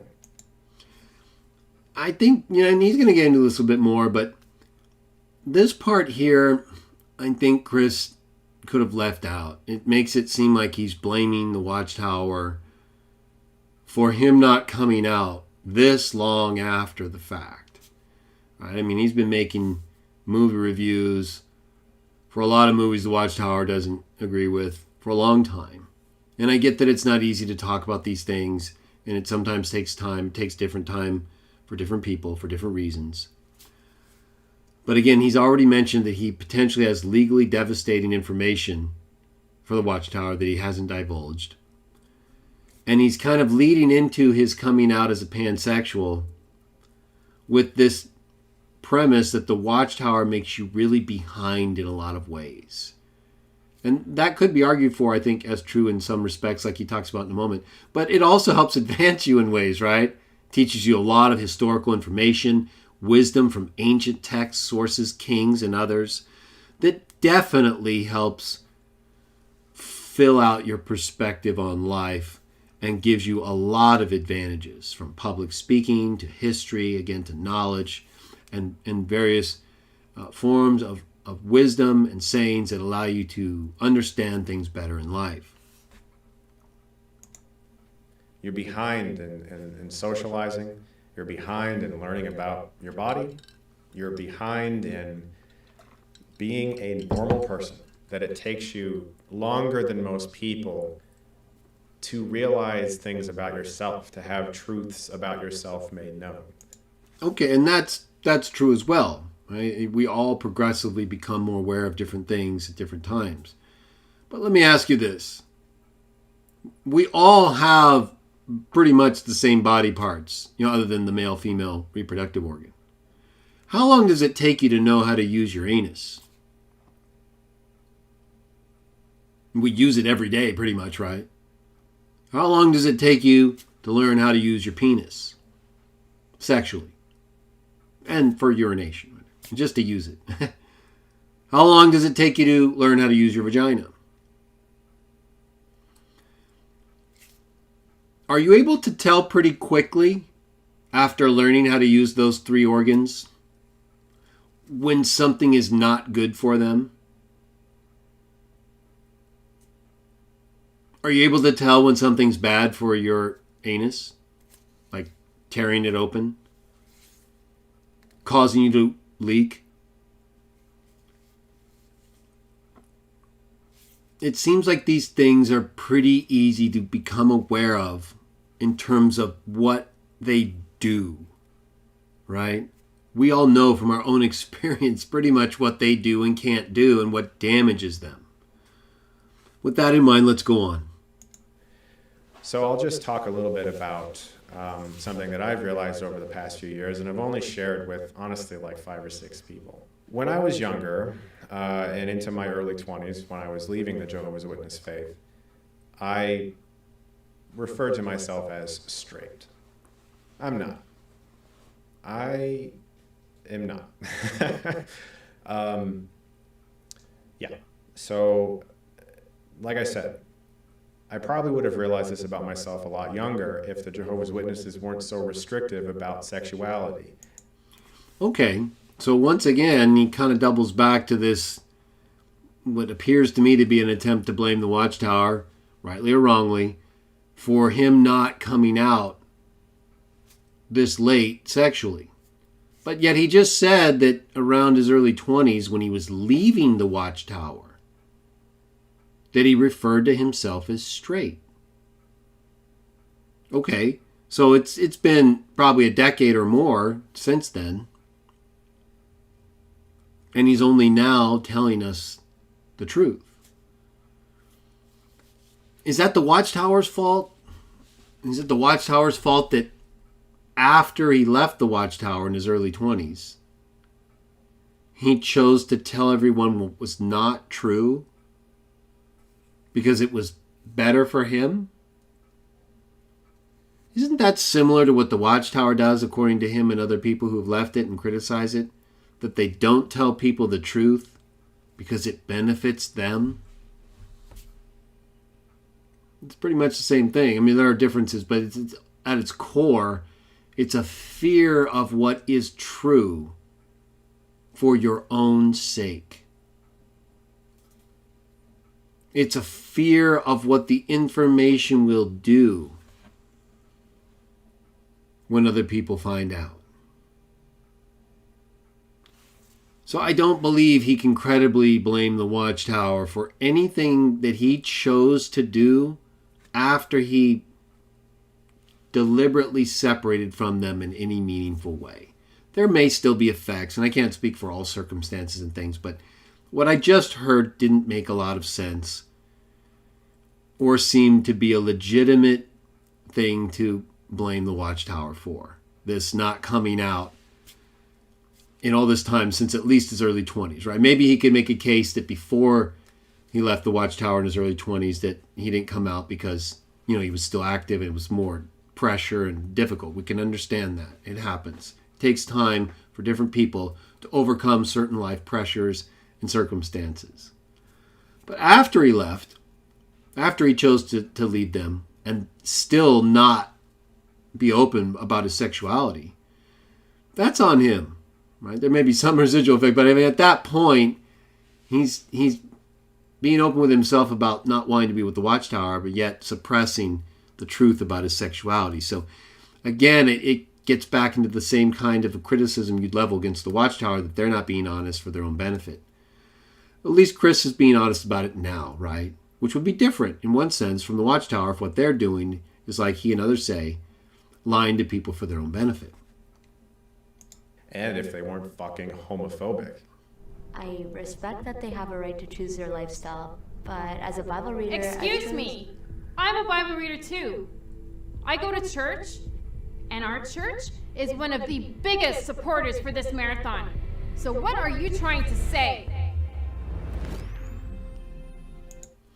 Okay, so he's showing a clip here from one of the Watchtower's videos that present a woman as standing up for the biblical teaching that God made humans male and female.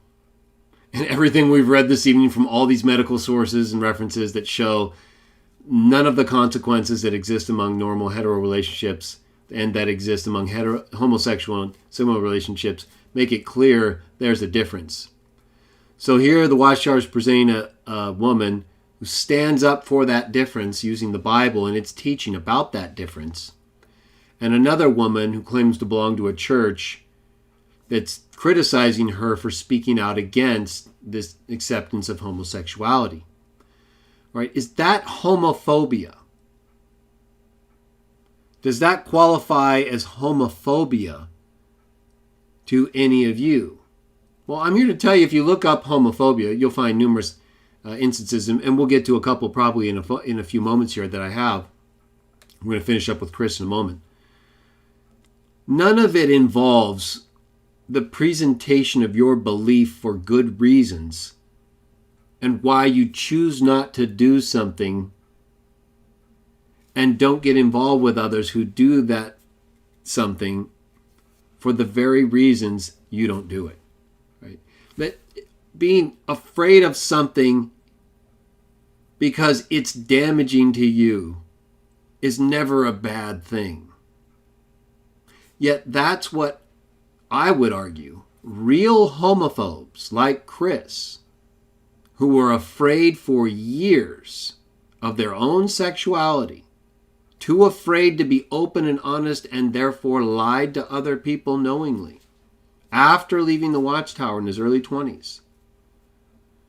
That seems more like homophobia to me, someone afraid to be open and honest about what they are and what they believe, than someone who's depicted here as openly telling you what they believe and why in ways that don't reflect hate, but reflect a disagreement about the practice that can be shown to be bad for you and that person who disagrees with you.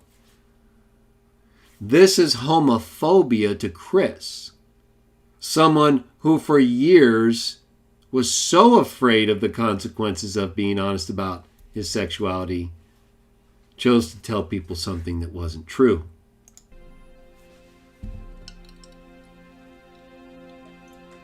Displaying courage now will help me display courage in the future. Well, I'm one of Jehovah's Witnesses, and we believe the Bible teaches sex is for a man and a woman who are married. Intolerant people. Chris believes that the woman who just said intolerant people is not the homophobe. The homophobe is the woman who just spoke what the Bible says about a man and a woman, which is documented by science to be the only non-abusive form of sex, which also leads to reproduction. The person who stands up for that non-abusive form of sex that leads to reproduction that's taught in the Bible and confirmed by science, according to Chris and others who are like him in this respect, is the homophobe. Not the woman who claims the woman who stands up for the non-abusive form of sex taught in the Bible. Not that woman. That woman's not a homophobe. The one who's standing up for the non-abusive forms of sex taught in the Bible is a homophobe. Doesn't that sound backwards to you? It does to me. It seems like the woman who wouldn't even be kind to the individual being honest and who was on the side of a non-abusive form of sex and relationship, it seems like that woman who was rude to the woman standing up for the non-abusive form of sex, and Chris, who don't tell the truth about their preferred orientation or their actual orientation for years and lie to people are afraid more than anything else, and anyone else who doesn't display that kind of actual fear to talk about what's true, right? How is it a fear on the part of this individual, this woman here, Jehovah's Witness, to tell the truth about what the Bible teaches, why she agrees, why she thinks it's a good thing? That's not homophobia. It's homophobia to refuse to talk about it in ways that would want to benefit people who are involved in the practice.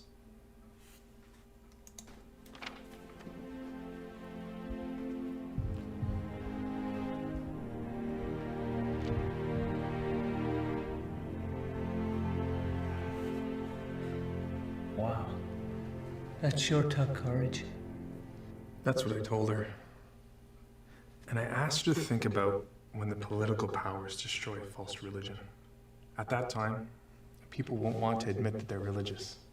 And so for us to admit that we're Jehovah's Witnesses then, well, that's going to require the same type of courage she displayed at that market. Wow. I remember when Sally was just a little girl handing out tracts. And now look how well she's done. As I got older, I began to realize that... And again, that clip only showed a woman standing up for her belief that heterosexual sex is taught in the Bible and is confirmed by science to be non-abusive and to lead to the continuation of the species. That is considered, and was presented here by Chris in his video, as homophobic. There were other things I liked as well. I love my wife very much. And you might think, well, you're married to a woman. Doesn't matter. Doesn't fucking matter. I am pansexual. If you don't know what pansexuality is, essentially you are attracted to all genders. And so that would include, obviously, the male gender, which Chris is as well. Although whether he identifies differently, that's between him and his identity, I guess. But either way.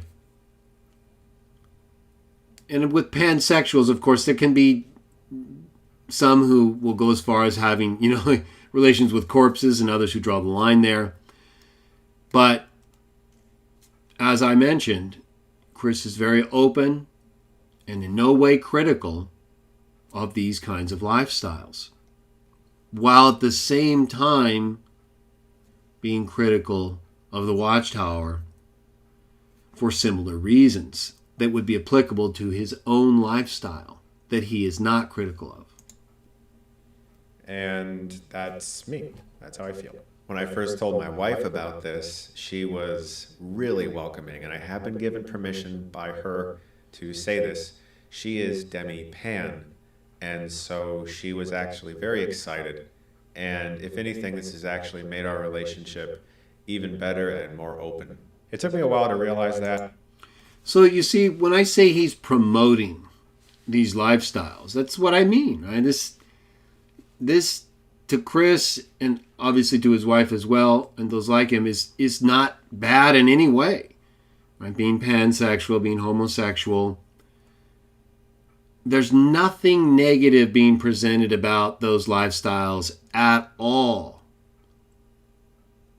Even though, as we read, there are all kinds of problems, many of the same emotional and physical problems and abuse that Chris is critical of in the Watchtower Society. But I wanted you to see that part because it represents really, I think, the promotion of that lifestyle, the pansexual lifestyle and other forms of non-heterosexual life, of sex or lifestyles that he's not critical of, but that involve numerous forms of abuse and consequences, and that I think takes away from his message about the Watchtower and different forms of alleged abuse that occur there. And then I kind of just bottled it in. I referred to myself publicly as straight for a long time because I was afraid of being officially disfellowshipped. Okay.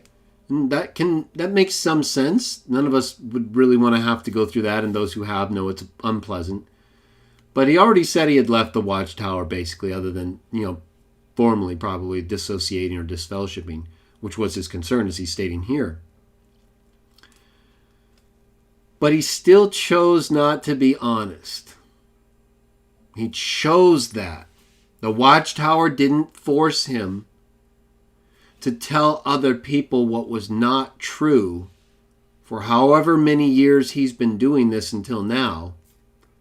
For his own benefit, people were led to believe something false and may have made decisions about involvement with him on some level or another because of that false information. Right? People deserve to know what your sexual preference is, especially if you don't have any problem with it, but they might. They might not be comfortable with you feeling attracted to them the same way they would not feel as uncomfortable with a person of the same sex who doesn't have that attraction toward them.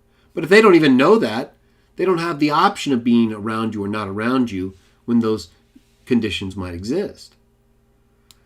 So let's get back to Chris and wrap this up. And losing my family.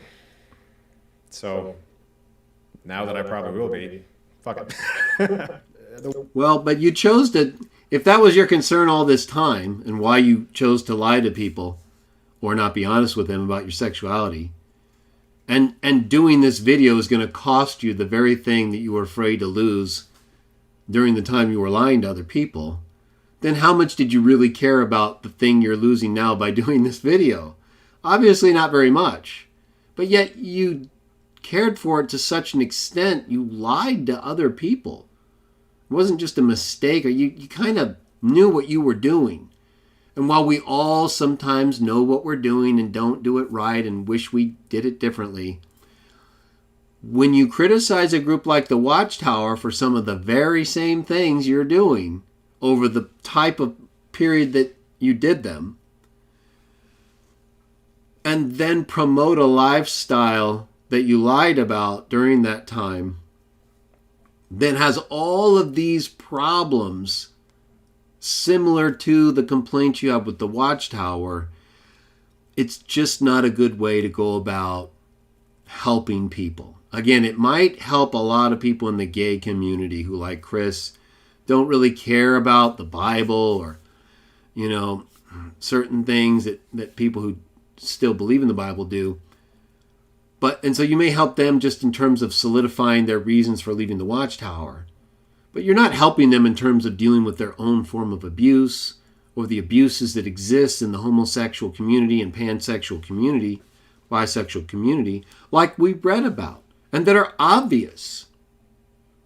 Right? These aren't things you really need to look very far to find, unless you're trying to find them discussed critically in Chris's videos or in many former Watchtower members' videos who, while they're all too happy to attack the Watchtower, never really seem to have any concerns about the homosexual community.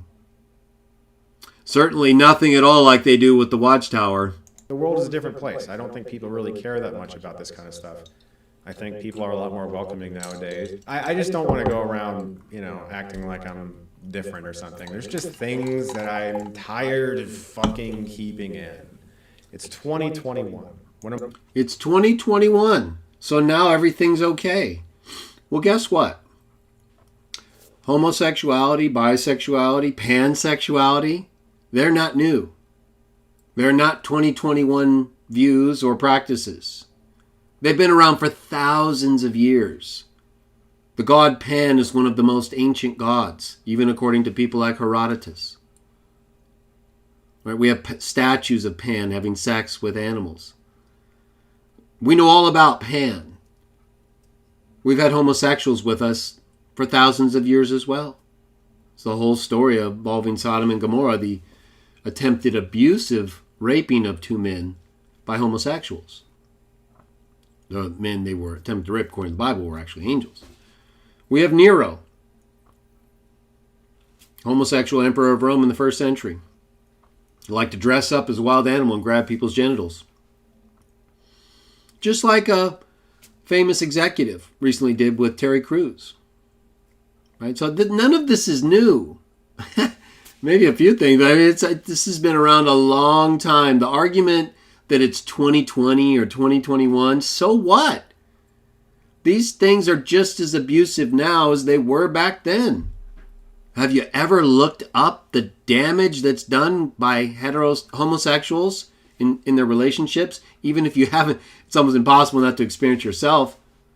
But even if you're not a homosexual and you just don't believe in the Bible, the Watchtower, have you ever looked up the dangers of homosexual sex?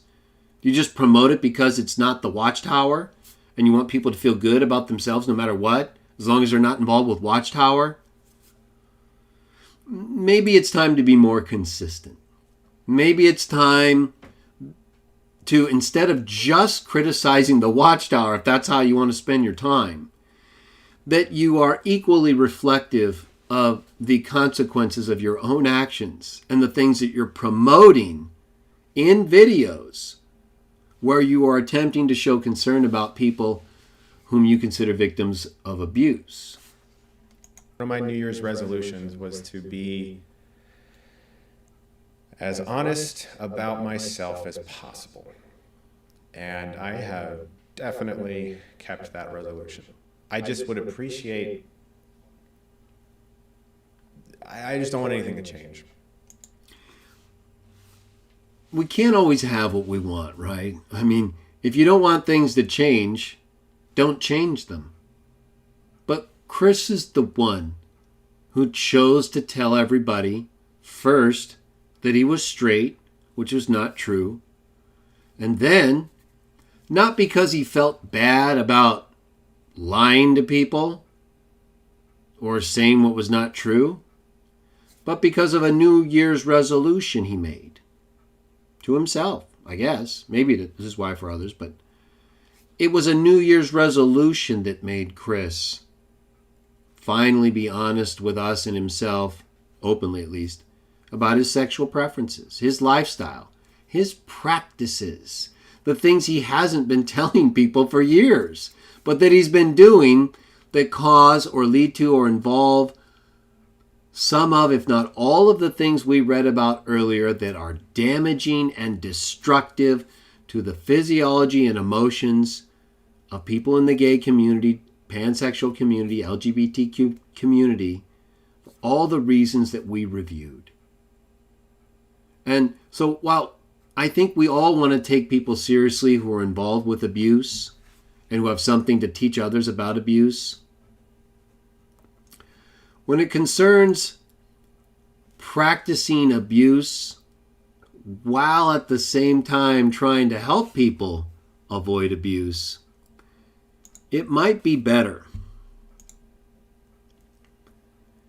if you focus on yourself first and are first honest with yourself and others about what your practice is doing, the damage that it's causing to you and to others in your community and to society and the world at large.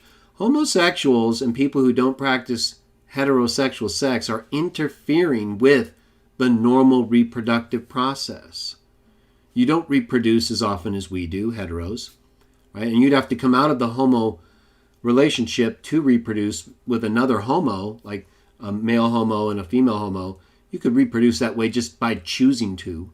But that's not the same kind of love that sparks the passion that leads to the sex that reproduces human beings involved with heteros. Right? You'd just be choosing to do it to keep your species alive in that regard.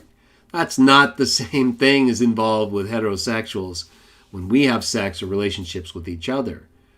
Right? So the homosexual, pansexual, and non-heterosexual sex that Chris and others are promoting, and that they're living, and that they never criticize, while at the same time criticizing the things they no longer live or promote.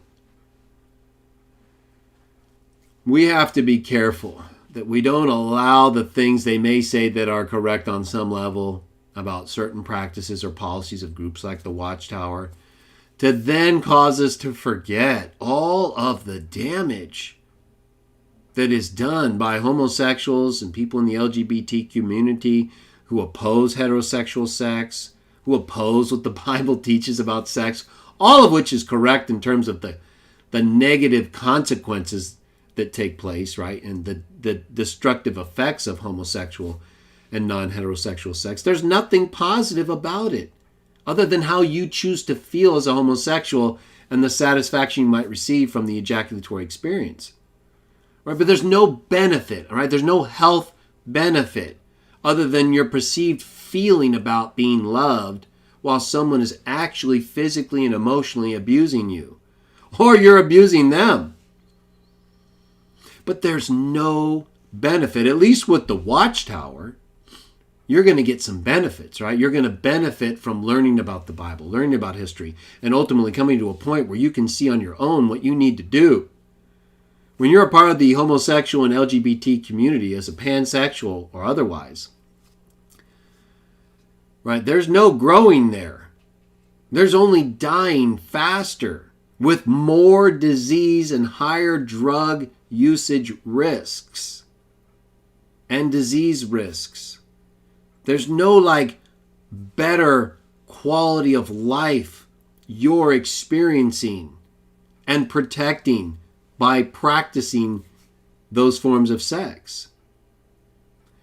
You're actually damaging yourselves and everybody in your community and promoting a form of sex as if it's normal or at least similar as an alternative to heterosexual sex, which is confusing people. Right? Your promotion of it as normal, like Chris did, while criticizing other things as being abnormal, promotes it in the minds of certain impressionable people or others who haven't thought about it this deeply or considered the damage that it causes or haven't experienced it yet. And so they're more open to trying it.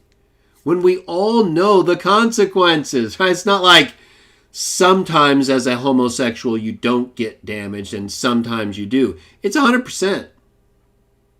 There's no getting involved in homosexual lifestyles without being damaged.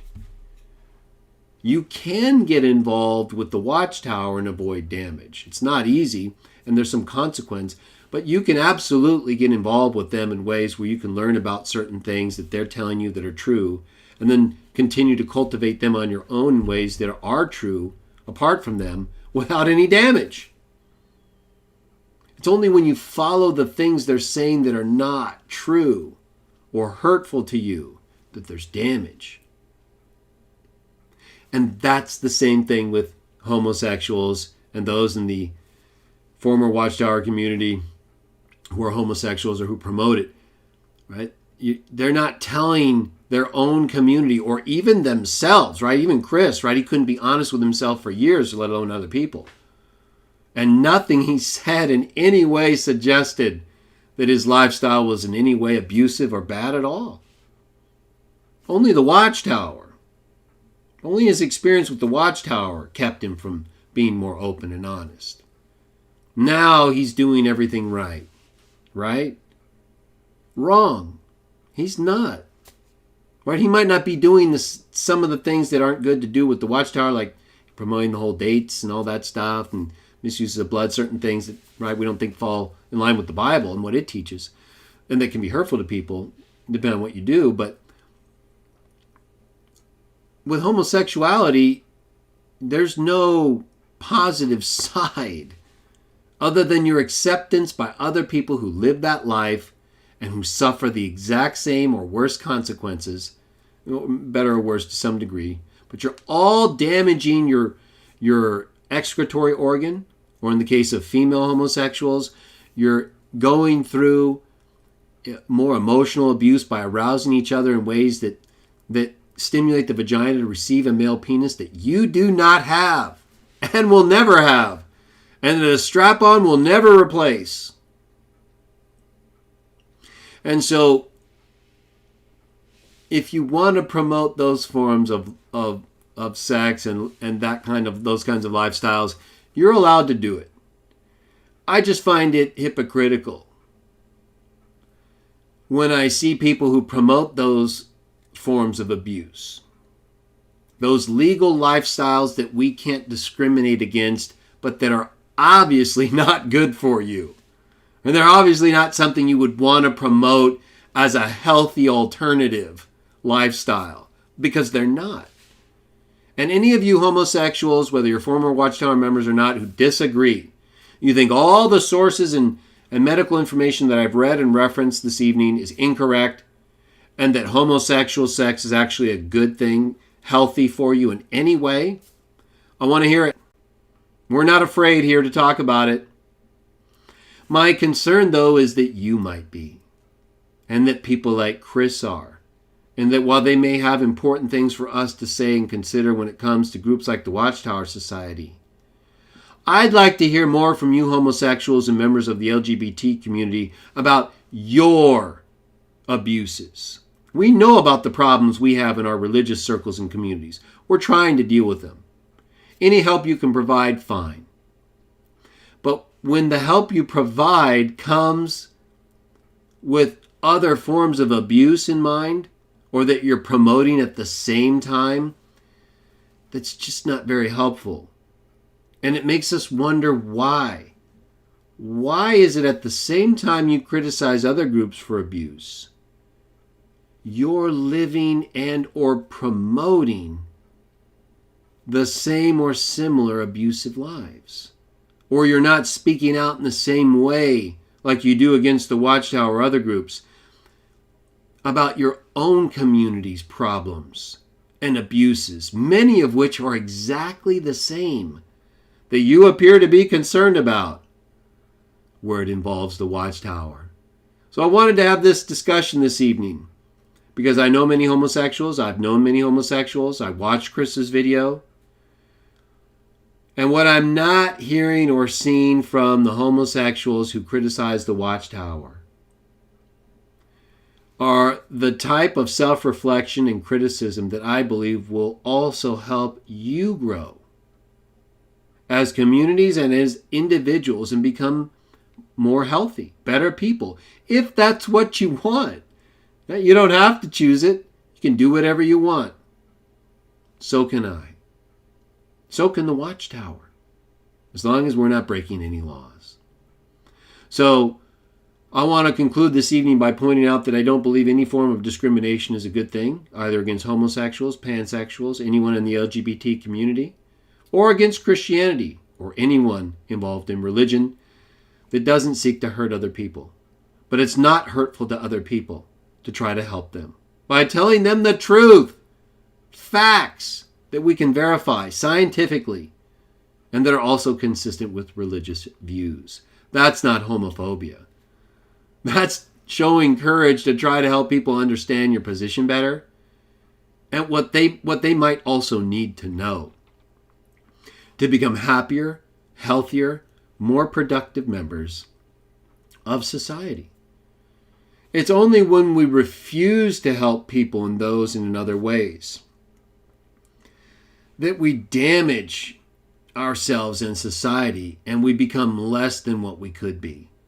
So by all means, let's open this discussion further and talk more about these different forms of abuse, specifically where it concerns religion, Christianity, what we can do to make it an easier and healthier religion to practice without compromising what we can show is historically credible in terms of our religion, and where it concerns sexual practices, in particular among the homosexual and LGBTQ community, so that before you step out of your circle and criticize groups like the Watchtower Society, you deal with yourselves first and address the issues that we have concerns about that are just as valid and documented, if not more so, than anything you've had to say or have said